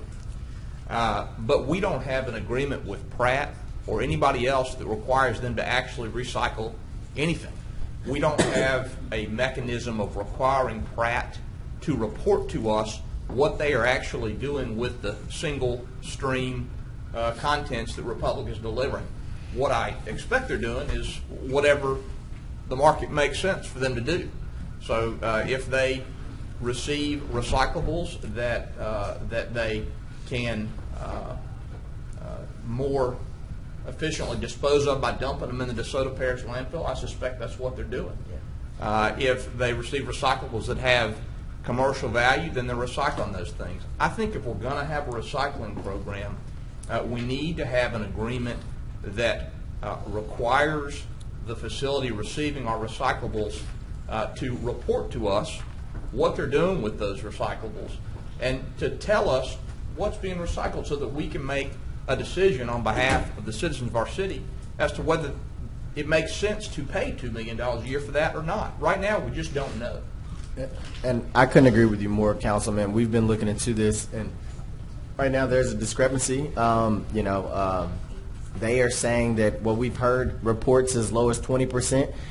Pratt has told us they're as high as 80%, which would be a truer recycling program.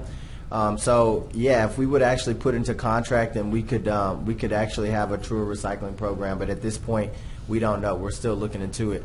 I have asked the city attorney to look at drafting a contract as such, but also to look at other cities and other municipalities and what they're doing to generate revenue from their trash. And we're looking at DeSoto Parish right now. To our current understanding, they have an ordinance where all city trash all parish trash has to stay within the parish. So we're looking to see the legalities on that right now, because as of now, our ordinance speaks that if it's interstate garbage, that it can go through Shreveport to Texas to be dumped. So if we can actually tighten our ordinance to where garbage has to stay within Shreveport, that actually could be another revenue stream from us as well. So we're looking into all that right now too. Gentlemen, I'll just reiterate in conclusion that the fact that we don't have a recycling program in place is not Republic's responsibility, and the comments that I have made are not intended as a criticism of Republic, because you haven't contracted to provide us that service here. So I appreciate you. Thanks. Okay. Thank you very much. I would echo that as well. This is not a fashion of Republic. We're just trying to get the facts. We're happy to answer any questions you have. Okay, Councilman Bradford. Thank you. Yeah, thank you, gentlemen. How are you?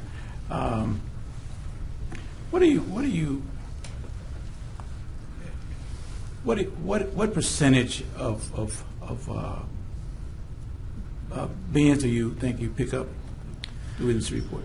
The mayor's office asked us that question yesterday, and we thought we're going to have to do a study to see exactly how much to give you a more accurate answer. Okay. Typically it's 20%, 20-30% is usually what we get. Are you speaking of what we actually pick up, or what we think is the recycled material? No, what you actually pick up? Because again, I think Councilman Nickerson was very, very articulate in his presentation. I thought he was excellent in that your haulers contractually, we don't have a recycling program. Correct. But you go down to every street in Shreveport every 2 weeks. Correct. But you don't stop at every house every time you go down the street. No. Not every house puts the blue can out.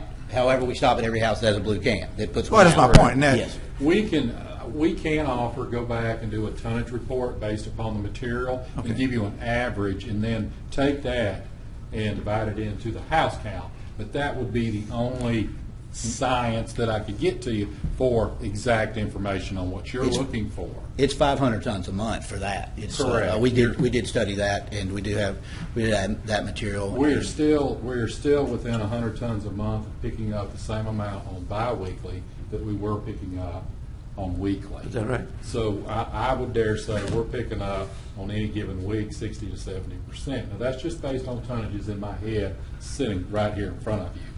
So- but I don't think it's as low.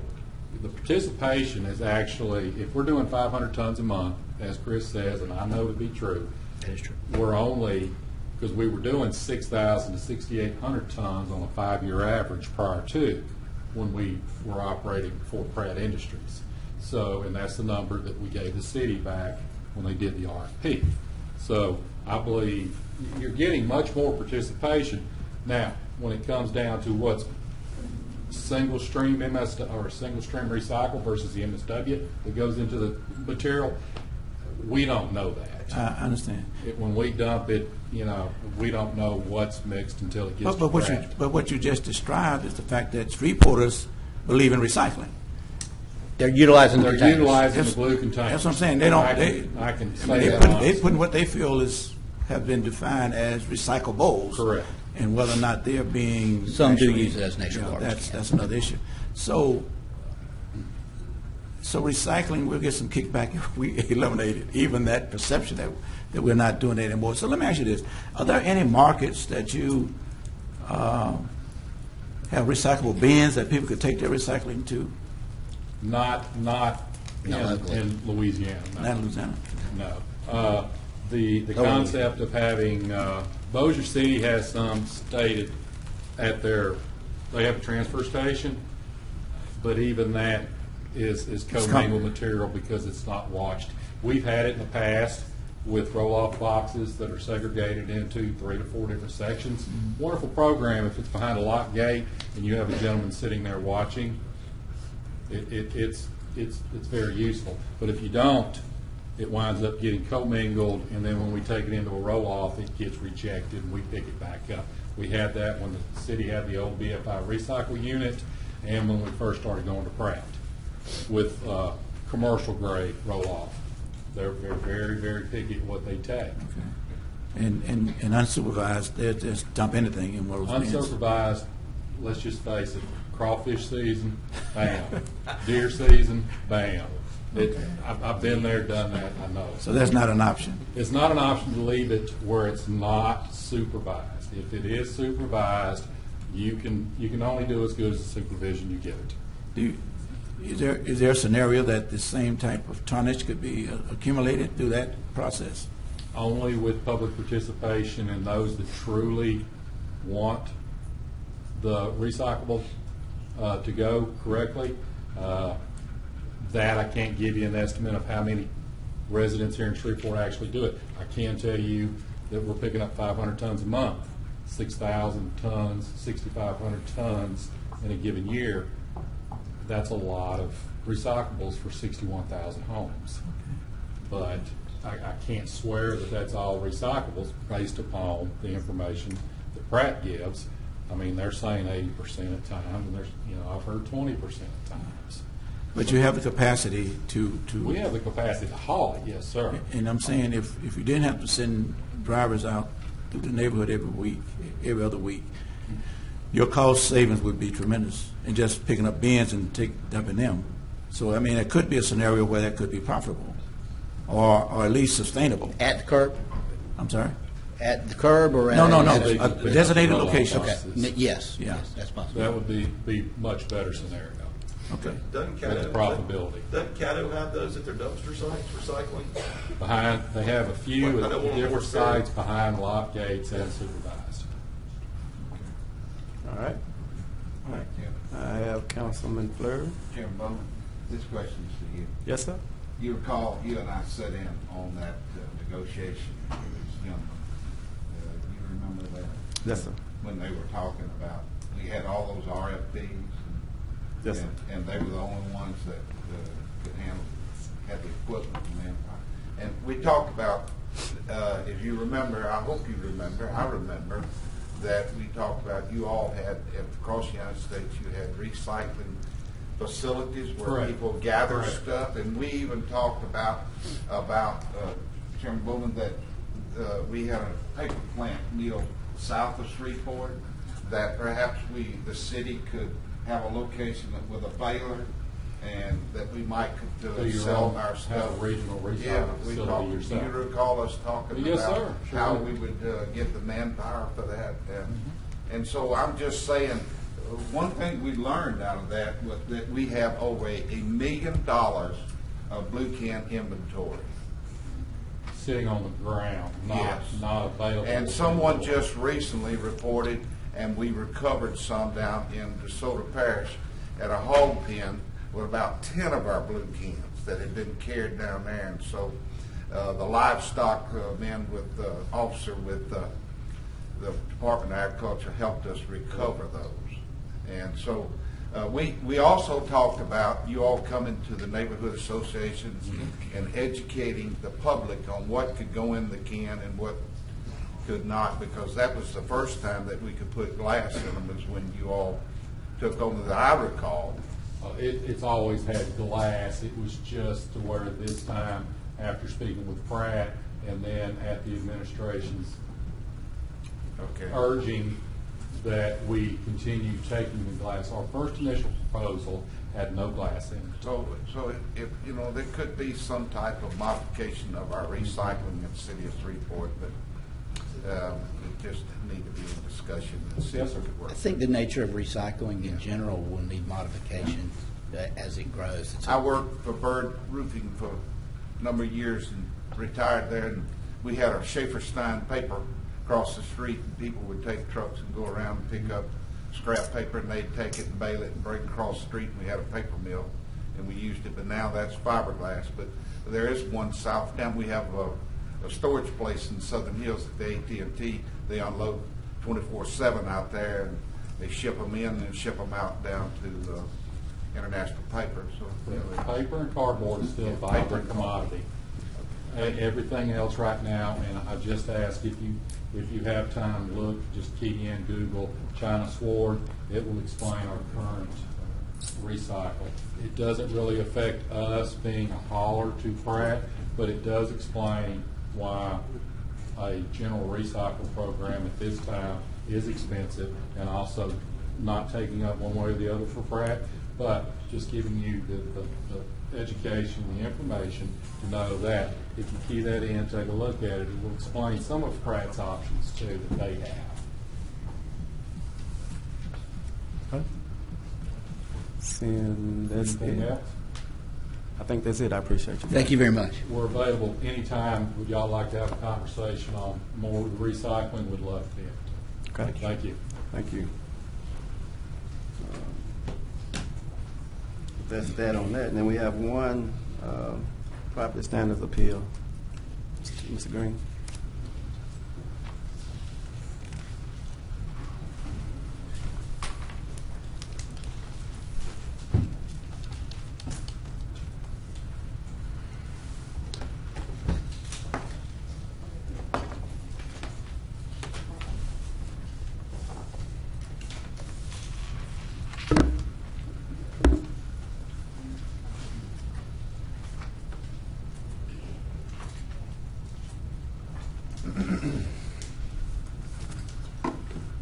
Okay, our case for today is 5231 Broadway Street. It's a burn structure.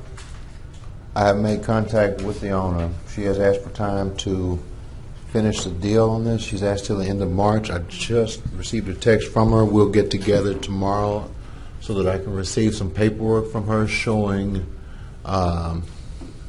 what her plans are and whatnot from her transaction. And The only thing that we have that's wrong with the structure right now is, This board right here? yeah, that board when she went in can they fix to that to where it's someone show can it. access? I can get her to fix that. I'll see her tomorrow. Okay. Mr. Chair, Mr. Green? I'd like to offer a motion that we would give her 60 days to get this. I inherited this, and she's willing to do whatever she can. So it may not take that long, but I'd just like to put that in the record to give her 60 days to get I it second that straight. motion, Mr. Chairman. That's with her board in the door. I don't want to be able to Yeah, get access yeah. to whatnot. Mr. I agree Green with can that. get She that can- on tomorrow. Okay. All right. Care premise, you'll handle that part. Yes. Yeah.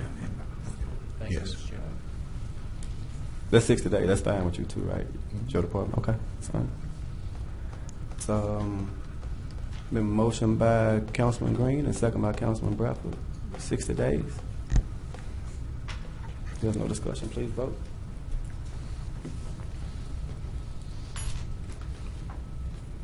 Motion carries with 7. Thank you, Mr. Green.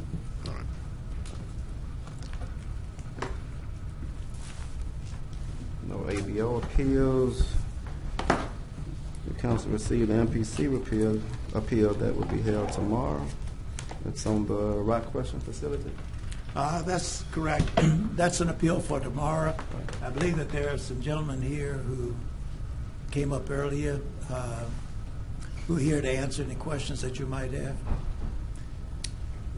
Anyone had any questions for us? So procedurally, the MPC would give us a report on this tomorrow, or what? We can ask them to if you'd like. I would, because Alan is here. Mr. Clark is in the back. can you make a, that would we be there for home, we can get home for dinner tomorrow. You look at having a 9 o'clock dinner. 9 o'clock. What are you talking about? Joe Shine? I will be extremely brief, Mr. Chair. But this was a situation out on Midway Street in which we had a situation with the city of Shreveport had gone into contract with their contractor to provide rock crushing of concrete from one of the city streets that was being repaired. That's how we got involved in it.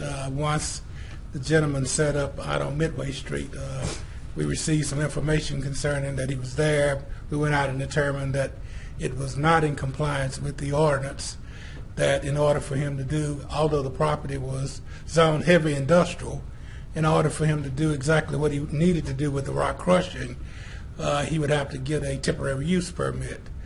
At that time, he ceased all operation, came in and applied for the temporary use permit. And when he came in and applied for the temporary use permit, and that's why the two gentlemen are here with him today, in order for us to make a recommendation, because of the complaints of noise and the complaints of dust levels, he hired 2 specialists to measure that. We allowed the operation to operate 1 day for them to measure the extent of the noise level and the extent of the dust. And they are here today to provide you with that information. They provide the same information to the Metropolitan Planning Commission Board, and thus that's what the Metropolitan Planning Commission Board used in making a recommendation that this go forward. And if we could, if you're going to defer this until tomorrow, since these gentlemen have said it throughout your entire meeting, if you would allow them to give you that scientific information, we truly would appreciate it. No problem. It's fine.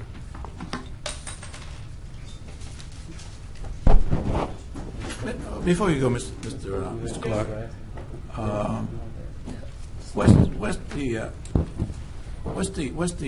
what's the closest residential areas? Are they saturated in between? Where is that directly? Is this in composition to housing? Well, you will remember the Old Mansfield Road corridor. The Old Mansfield Road corridor is a combination of commercial uses, industrial uses. There is a residential subdivision across the street, across Midway from this, but it is in a transitional state, and that's why the two uses that you're sort of familiar with came before the Planning Commission Board and got approval for rezoning to commercial.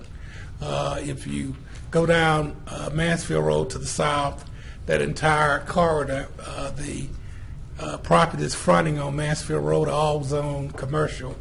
So it's basically been a transitional area for the neighborhood with some commercial uses even scattered into the neighborhood.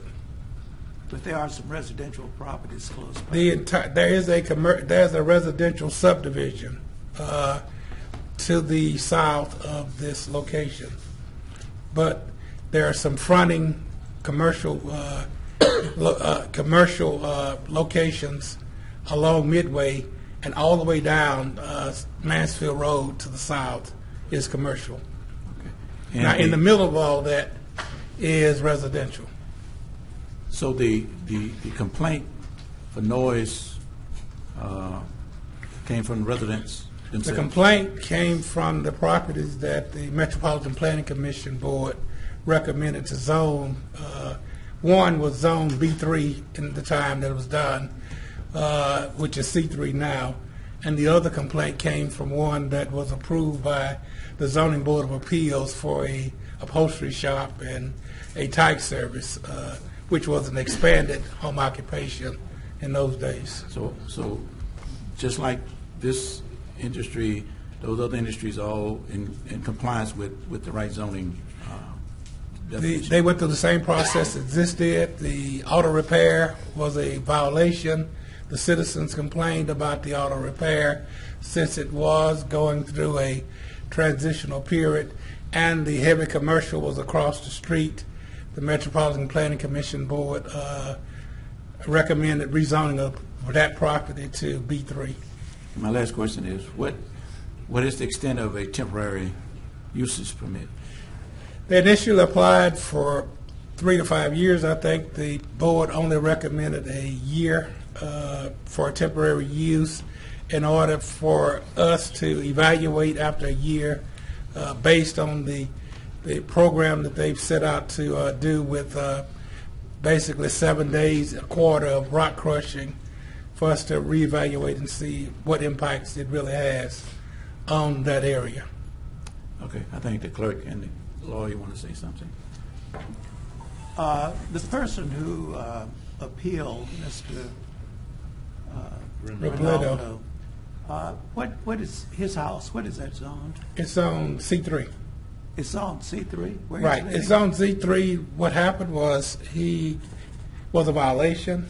He once the option he had was to cease all operation or apply to the board for rezoning. He applied to the board for rezoning. The board granted the B3 at the time because B3 preceded the UDC. And so he got the B3 zoning, which was heavy commercial, with approval for a resident. That was a process we had during the old Section 106 zoning.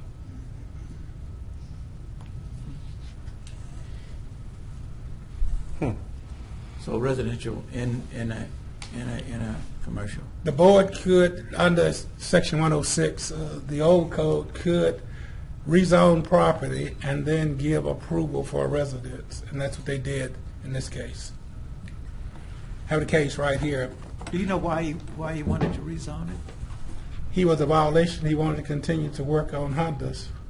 Oh, okay. He was an auto mechanic that wanted to work on Hondas, and he either had to cease operation because his property was zoned residential, or he had to get it rezoned in order to continue to do the auto mechanic. And he was working on those for some years, and I think some of the neighbors there had some issues with that as well. Oh yeah, he got approved back in 1999, and his violations preceded that by a couple of years. So probably in 1997, he was in violation, and we were about to go to court, and he applied for the rezoning. Okay, Attorney Strahan. Yes, thank you, Mr. Chairman. I just want to make one technical note. The MPC board actually did vote to approve the temporary use permit. The Shreveport UDC in section 6.2 says that the MPC board is to make those decisions. So a decision was made, so this is a true appeal. All right. So what do you mean by true? Well, Mr. Clark was stating several times that the MPC board made a recommendation, and in a lot of cases they do recommend to you all what they would like for you to vote. In this particular case, though, the MPC board did actually make the decision. It is in their purview to do that, and so now we have an actual appeal of that, and you are to decide the appeal of that decision. And what are our options? And I mean, if we was to, so there was only one complaint. This one complaint, Mr. Thompson? No, well, there's one person who filed the appeal. There may be more than one person who's complaining. Okay. I can give you that information if you're interested. I'm sorry? I can actually give you that information if you're interested. This was not the only complaint. The other complaint was complainants from the upholstery and Tykes office across the street, Okay. which was, and I got this one right, which was approved by the Zoning Board of Appeals in a special exception use approval. So I just want to be clear now. They voted, the MPC board. This was a long time ago. Are you talking about the rock crushing? Or? Rock crushing. Okay, yes. Yeah, to allow a special temporary permit to be awarded. As Assistant Attorney Strand stated, in order to obtain a temporary use permit, the MPC has the authority to grant such a permit, and they did so. And this body could overturn that? Because an appeal was made to the City Council to overturn that decision. Okay. And yes, sir, Section 13.2 of the Council Rules of Procedure says that you can either affirm, modify, or reverse the MPC board's decision. So this gentleman who filed the appeal chose to operate a business at his house, and he's complaining that the noise and dust is disturbing him. I don't form an opinion, but those facts are correct. Okay, so we'll hear from the, so you guys got an understanding of what the quality is. I'm just asking, didn't you? I still got Councilman Nicholson on the board. Okay, before they come up. I'm through, Mr. Chairman. Councilman Nicholson.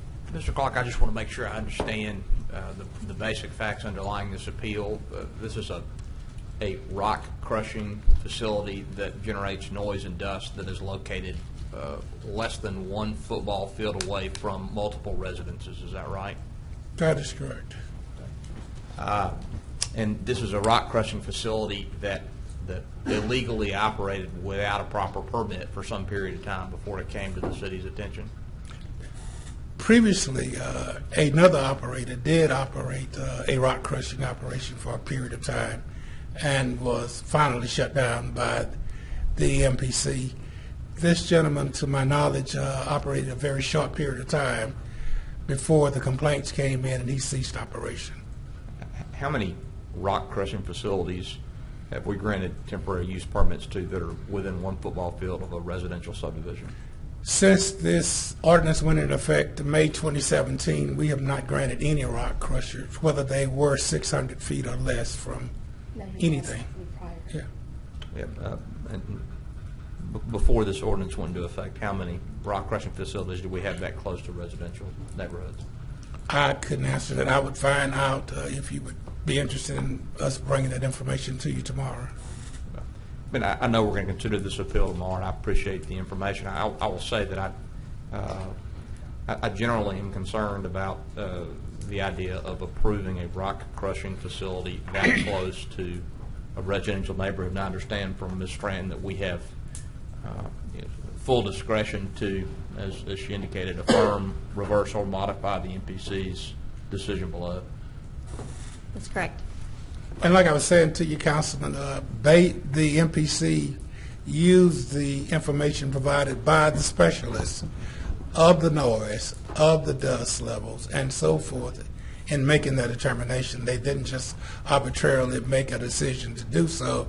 They studied it and vetted it very carefully before they made a decision that they would grant permission, because they were well aware that this was less than the 600 feet that were required.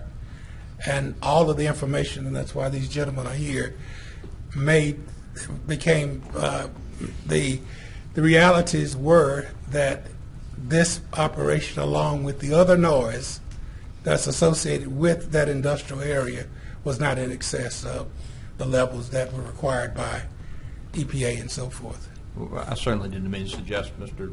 Clark, that the EPC's decision was arbitrary. I don't have any reason to think that it was. I just wanted to be clear for my colleagues on the council that our responsibility is to take a fresh look at this and make a decision based on the information available.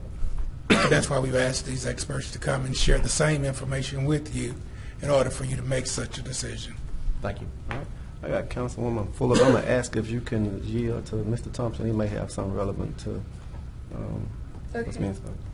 I was just going to ask if there's a report that they did, and if so, could we make that a part of the record tomorrow? Just in case this goes to court, I always like to. Okay. And there is such a report. Okay. All right. Councilwoman Fuller.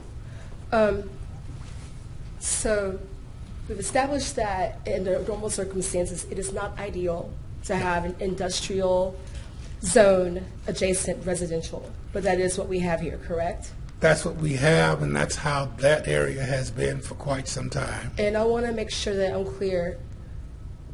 The study that y'all are going to talk about is going to basically show that the amount of dust and noise that is existing now is not going to be exacerbated by having the rock crusher That's there. exactly true, yes. Are there any stipulations that we haven't discussed already on that temporary I zoning? haven't looked at it. Other than the 1 year time period, and they have to comply with all of these requirements that have been set forth by their own specialists. And those requirements would be mitigating dust, and Yes. mitigating sound. And those things, if there are situations that it appears that they're exceeding those levels, we have the authority to request that they cease to operate. So if they don't abide by those stipulations, they get shut down. They can get shut down. Okay. All right, thank you. Councilman Green. Thank you.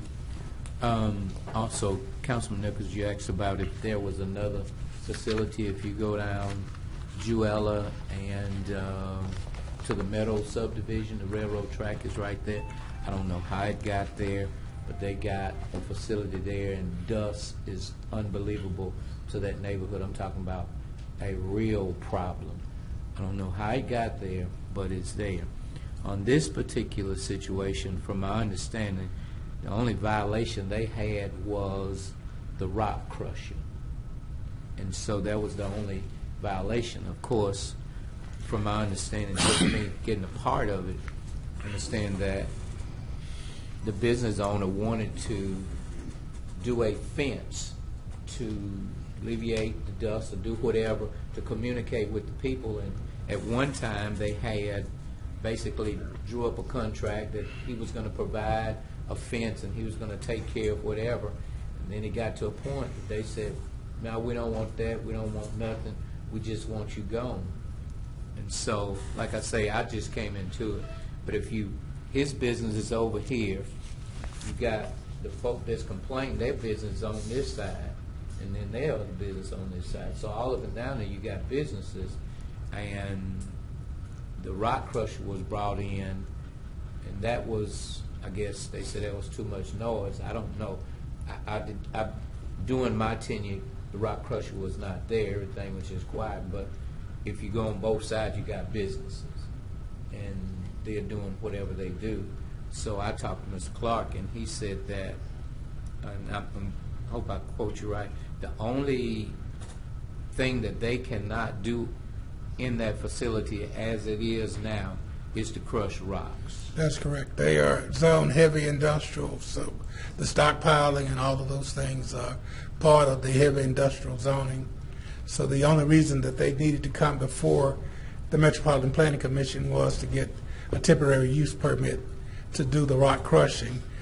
And speaking of that area you're talking about, that was part of the reasons that rock crushers, batch plants, and so forth became temporary uses because of the situation across the railroad track down on St. Vincent, where it was zoned heavy industrial under the old code, and there was nothing we could do to address that problem.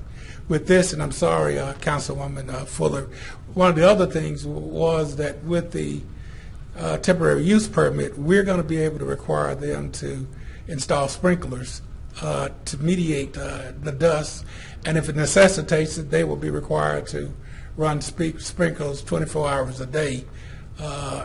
So that should lower the dust emission dramatically, whereas in the past we did not have that authority, and whereas if the temporary use permit is removed, they still will be able to come in and stockpile rocks and do other things that are associated with heavy industrial uses. So they still could get dust. With the temporary use permit, we can regulate and mitigate the dust emission. So what you're saying is, while none of this is optimal to have an industrial next to residential, that because of the stipulations of the temporary use, it might be a more tenable situation, possibly. And we feel very strongly, and like you say, the council will make its determination, but we feel very strongly by having the temporary use permit that gives us authority to require certain things, that we actually do a better job of protecting the residents. Otherwise, everything else is permitted because it's an industrial zone. Otherwise, everything goes, but by us having that authority through the temporary use permit, we and the board did put certain stipulations on, we can actually, regulate the dust emission. Okay, Councilman Green still had one question. Okay, Mr.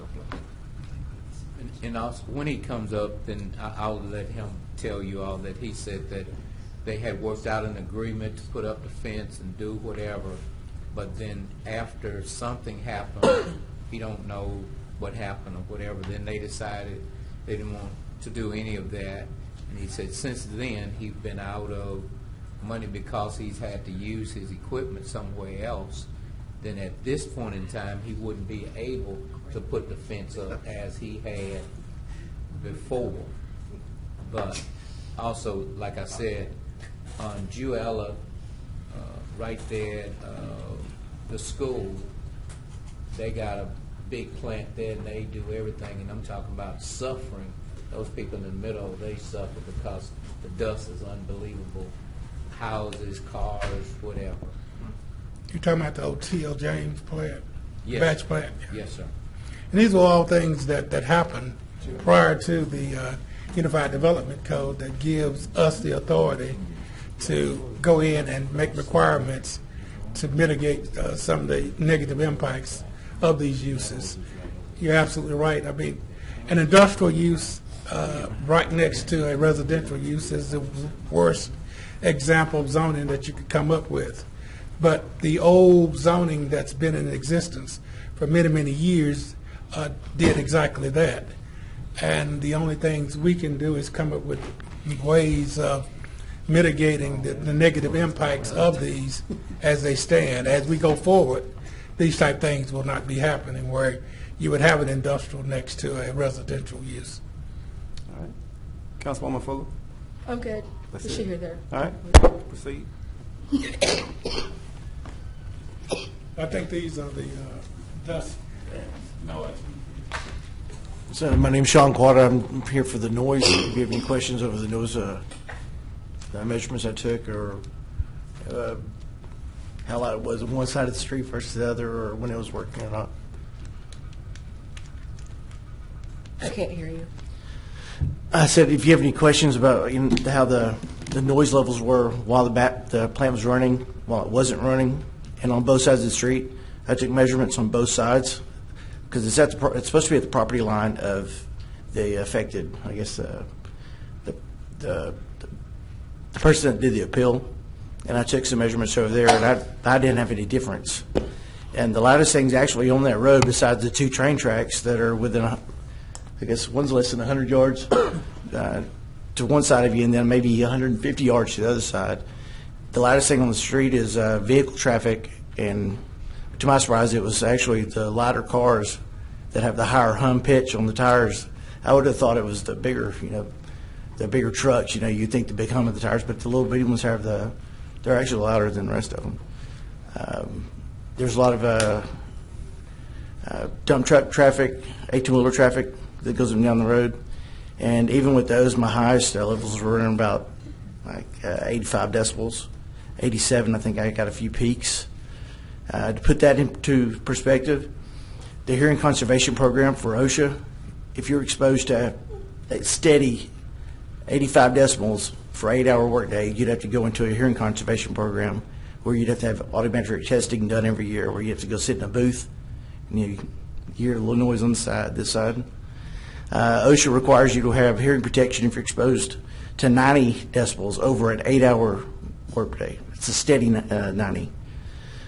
So this place, it's at the fence line, I was running around 75 decibels. And just the matter of the way I'm speaking right now is about 81, 82. So I'm thinking, I don't know. If you have any questions, I can, instead of just firing off stuff. So okay, you was reading, what was your average reading again? At the fence line, my averages were about 70 to 75 decibels. And what's acceptable level? We speak about 75. That's 75? Yeah. Usually about 81 or 82, they call it a speech interference level. If you're exposed to any steady noise, it's about 82 decibels. That's when we have to start raising our own voices to talk over, or we feel like we need to. All right. Go ahead. Councilman Nicholson.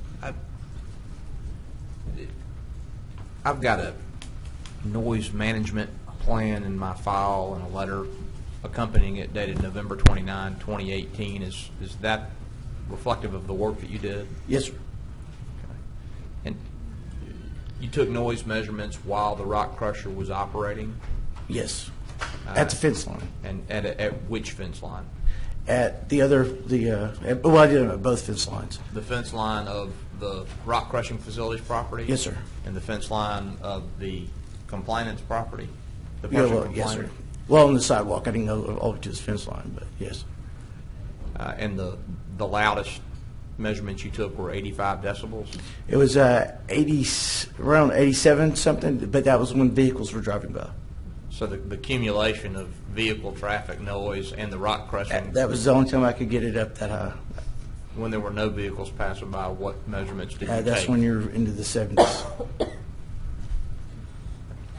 Did you do any work that's not reflected in this report that's been provided? What's that? Does the report from November 2018 reflect all the work you did on this matter? No, I have downloaded dosimeter data that I didn't include. What is It's that? noise dosimetry. What it is, I put it up. I did the A scale and C scale, and I put those on the fence line, and I ran those for an 8-hour time period, so I could get the time-weighted average for that. What was that? That's where I come up with the data that I put in there. I gave that range in the report. And then I also took the sound level meter and walked up and down the street as vehicles went by. And I even took pictures of some of them because you can see the numbers on it.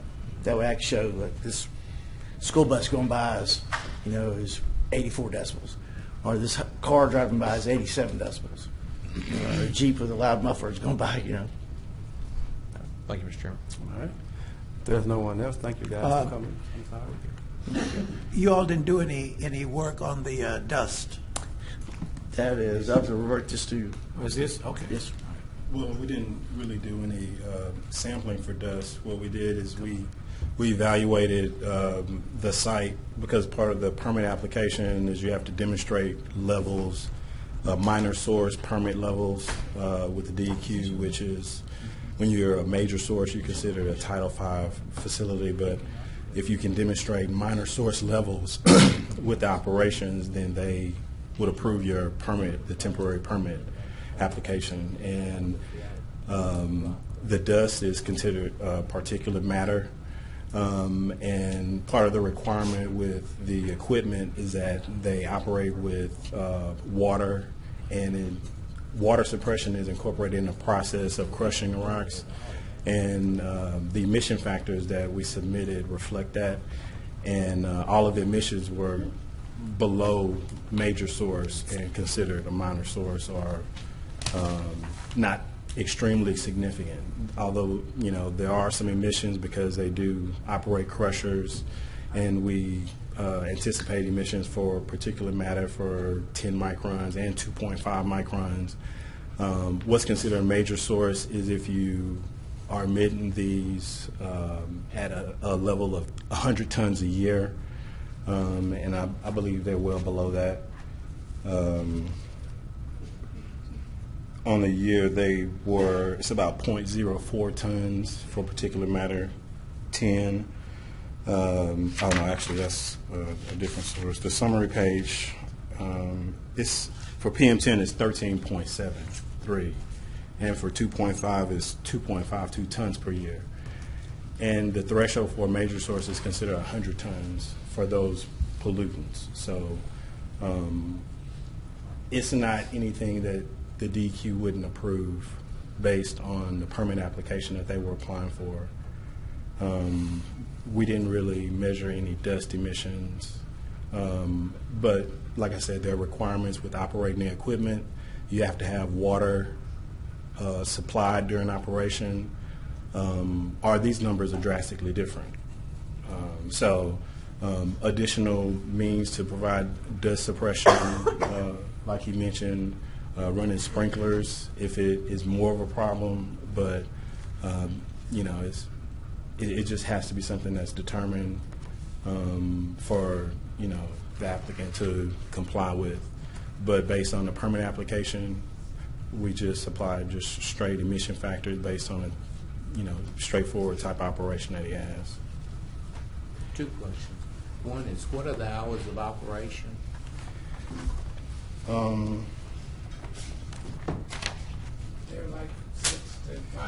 96 hours a year, which is broken down per quarter. I can't remember the exact how it breaks down, but that's a total of 96 hours per year, and that's including diesel emissions for his engine that he has on site, and also the rock crushing emissions that are generated. You had also spoke to me about the agreement you all had at first that you were going to do the fence. Could you just speak on to that?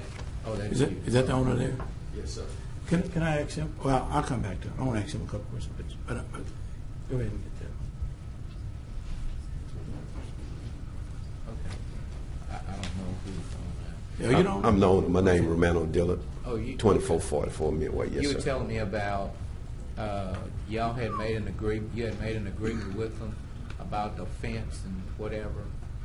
Yes, sir. After the MPC meeting, I went to Mr. Renato and Mr. Elio in good faith because I didn't want to be a nuisance to any neighbor of mine. So I reached out to them and asked them, was it anything else outside of what I submitted to the Planning Commission that would aid them in my operation? And we had a very good meeting, and they told me that if I went down beside my property with a 10-foot metal fence, that would be all that they needed, and they would be happy with it, and they wouldn't complain anymore. I told them that if we need to do that, we need to draw up some paperwork, so we had the proper paperwork drawn up. And I don't know what happened between that night and that morning. Mr. Renato changed his mind, and I went back to him and I told him that if we are to do this, I need to go on and do it now because we are out of rock, and I need to bring the rock crusher back because if I don't, I'm going to have to purchase a material from another company, and that's going to be the profit from the project that I had, so I wouldn't be unable to erect that fence now. And Mr. Renato bagged out of it and said he wanted to bring it to the appeals court. Thank you, Mr. Chairman. All right. Councilman Brown? Yeah, thank you. Where do you get your rocks? Are these used rocks? No, sir. We recycle concrete from jobs that we do for the city and place them back down in order to keep from bringing in material from out of town. We're trying to keep the the money is in the city of Shreveport. All the rock that's brought here is mostly from Arkansas. And so we are crushing our own material in order to put it back down to keep the money from the recycled material here in Shreveport. So the product that you are creating from crushing rocks is on the market, sellable? Yes, sir. Recycled? Yes, sir. It's recycled material, and it goes back underneath the road as a base material. Okay. So, and then I'm going to ask the environmentalists to come back up. And Bob, you can ask this question. So, and you're using the word emissions. What I want to find out is that are you aware of the substances that these rocks are made of? Yes, DEQ had us. I've gotten a permit with DEQ. They came out and did research on the property, and all of this information had to be submitted to DEQ before they would allow a permit. And I have obtained a permit from DEQ because the material that's being crushed is safe.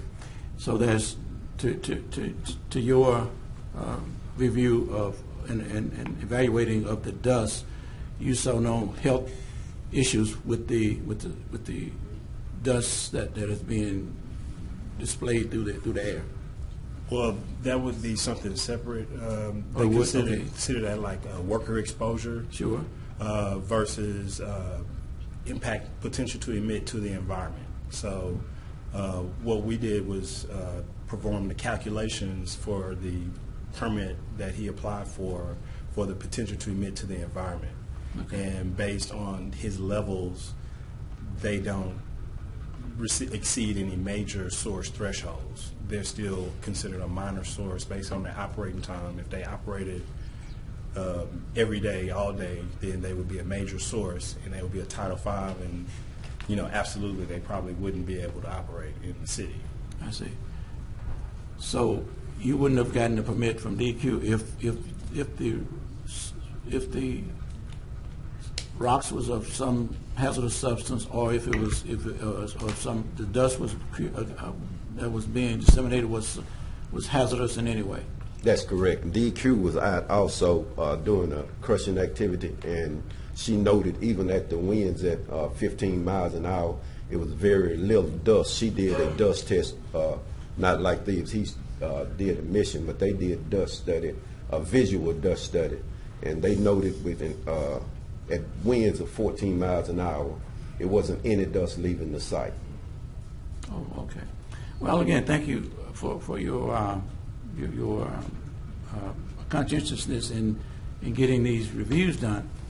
But I do want you to know, and Mr. Clark, I don't know if you got any complaints.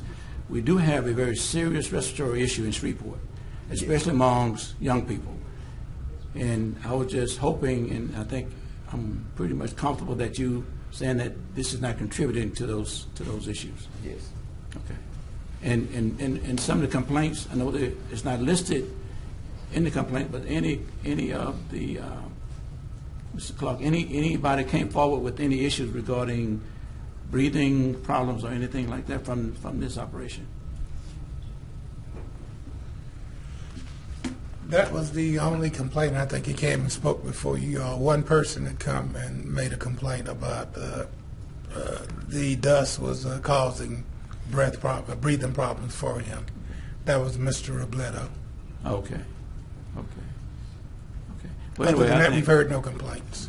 I thank you for the detailed description of what happens and what's happened and happening. But I think the councilman is he just expressed that they're in compliance with all the regulations and codes that has been afforded that area, and the MPC board was comfortable in granting them the temporary use permit. And like I said, that was the only reason that the MPC board granted the temporary use permit, was they could prove that they were complying with all the applicable laws, and therefore on a short-term basis, so that if they do not continue to comply, the MPC could not reapprove them for extended use in a year's time. Now, another question, how many employees do you have there? It fluctuates. We've actually started hiring some out of the community that lives there, but it fluctuated after we got shut down with the rock crushing facility. Unfortunately, I had to let them go for right now. But just for the rock crushing commit, because it is it's a guy that we call in to do it. We don't own a rock crusher. That's why we're just doing this temporary. Okay. But the jobs that it creates the guys, the ground guys from the area that I had hired. But sometimes it's 5, more or less. It's just determined on the amount of work that we have going at the time. Providing job opportunities. Yes, sir. Okay. All right, Mr. Chairman, thank you. Thank you for coming up. I appreciate it. One last question. Yes, sir. Would you like these gentlemen to come back tomorrow and provide you with this information The pleasure again? of the council. Yes, sir, I will. Ms. Fuller? Yes, okay. All right, Mr. Thompson, are there any other appeals? No, sir. Okay, any reports from officers, boards, or committee? Seeing none. Mr. Thompson, their clerk's report. Mr. Chairman, we have, the mayor has submitted some appointments for confirmation. They will not be ready to go on the agenda until the next meeting, but I think that you've received all of them. Yes, sir. That's for the superintendent of wastewater, Brandon Sneed, superintendent of customer service, Ms. Thomas, Mr. Green, Angela Duncan, and Robert Terry. Are any of those here today? Yes, sir. We have 2 of them that are here. They've been sitting, so if the council is interested, they are available. We have Brandon Sneed, who's up for superintendent of wastewater, and Miss Karina Thomas up for superintendent of customer service. Okay. I know we've been here a minute, but if y'all don't mind, is it okay to please see Miss Thomas and Mr. Sneed now? They're here, Mr. Chairman. That's okay. Okay. I just wanted to make sure. That's what I'm saying. They've been here, so I'd like to at least for them to come up. Okay.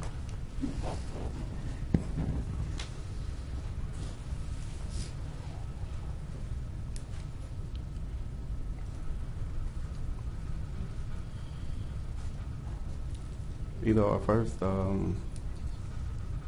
Mr. Sneed, that's fine. Ms. Thomas.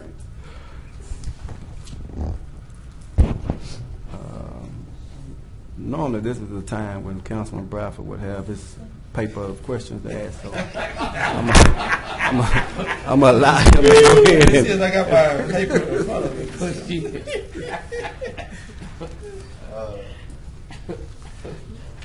going to get ready for prayer meeting. That's right. So, very shortly, Mr. Sneed, tell us your expertise in this endeavor that you would be assuming. Well, I've been in the water and sewer industry for about 13 years, going on 13 years. I was the operations and maintenance manager at the water purification division. Granted, wastewater and water are 2 different entities, but one's chemical, one's biological, but all the parts and the pieces are the same thing. Managing personnel is the same thing. Managing a budget is the same thing. So I learned everything I needed to learn in the water purification. And so when this opportunity came up, I felt I was ready for it. And this is at the Lucas plant? Yes, sir. That's where my office is. It's the wastewater division. We have the Lucas plant, the North Regional plant, the sludge farm, and then sewer lift is housed out of wastewater. Okay. Is there do you foresee any challenges or concerns that this council needs to be made aware of in that endeavor? There's always challenges in the work we do, always. But we've got a lot of capital projects coming up, so I think that everything's in line. Okay. I think we'll handle it. I'm sure. Okay. Well, Mr. Chairman, I'm limited. Okay. Anyone else any questions for Mr. Steve? Seeing none. Okay. Hold tight, please. Let Ms. Thomas come up, please. Good afternoon. My name is Karina Thomas. I don't know what else. I was trying to wait on Mr. Bradford. He ain't going first. What's your overall experience in supervising this department. Have you had any prior experience? Yes, sir. My entire career has been in customer service. I've not worked for a water department, but I have worked for a large utility, the electric company, and there I was the property manager, and our department dealt with the property across the 4 states of the SWEPCO region, and I dealt with internal customers mainly, moving people here and there, or entire departments from one building to another, or various things like that. And currently I manage an elderly apartment complex, which is all about customer service of dealing with all aspects of the elderly living. And that's serious customer service with the elderly. And I've managed large staffs and small staffs. Currently I manage a personnel staff of about 7. And that's direct employees and outside vendors as well, contractors.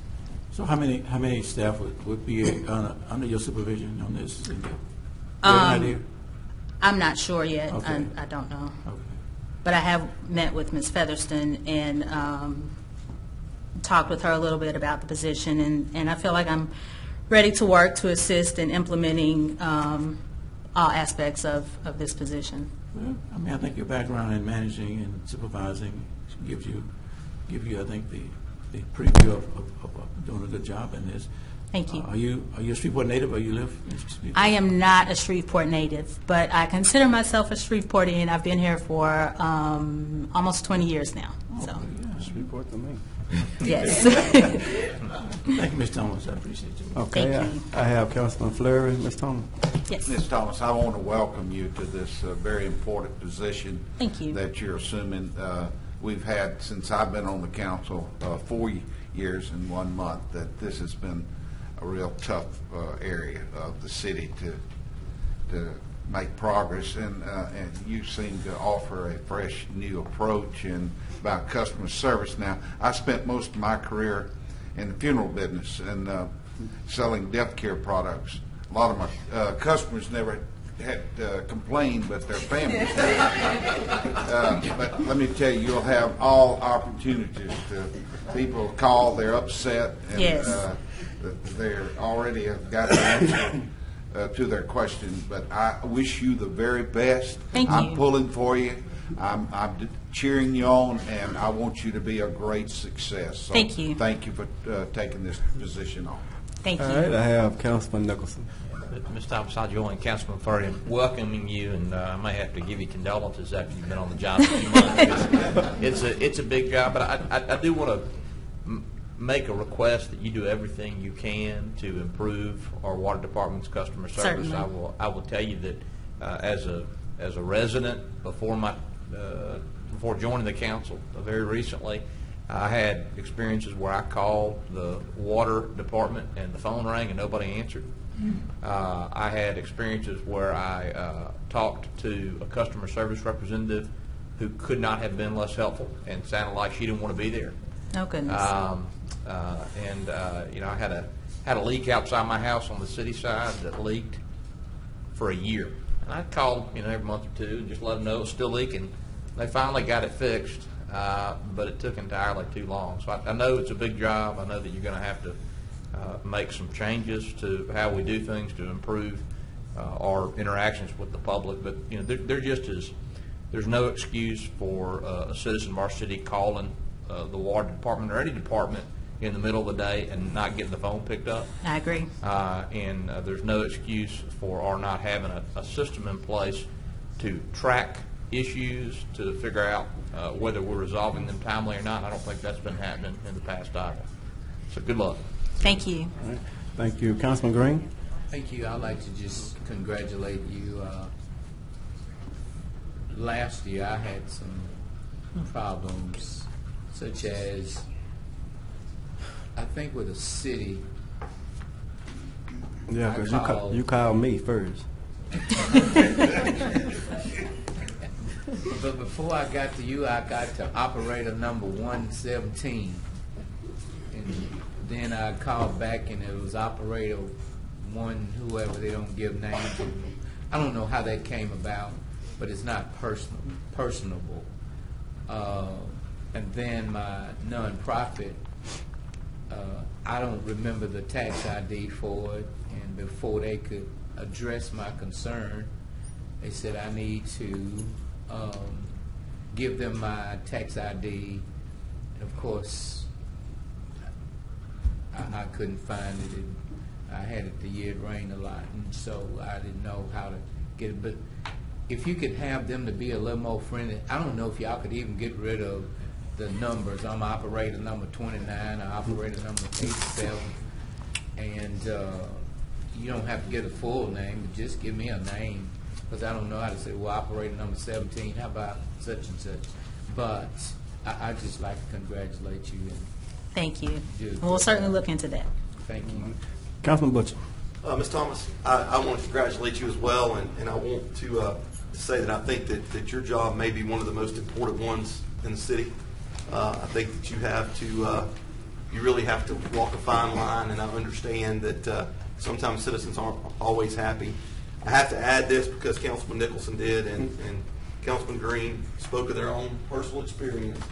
About 5 days after we were sworn in, my wife and I were looking at the water bill, and it didn't seem to be correct. So my wife called, and I could tell the conversation was getting a little heated with somebody, and I decided to go to the bathroom and shut the door where I didn't have to hear it.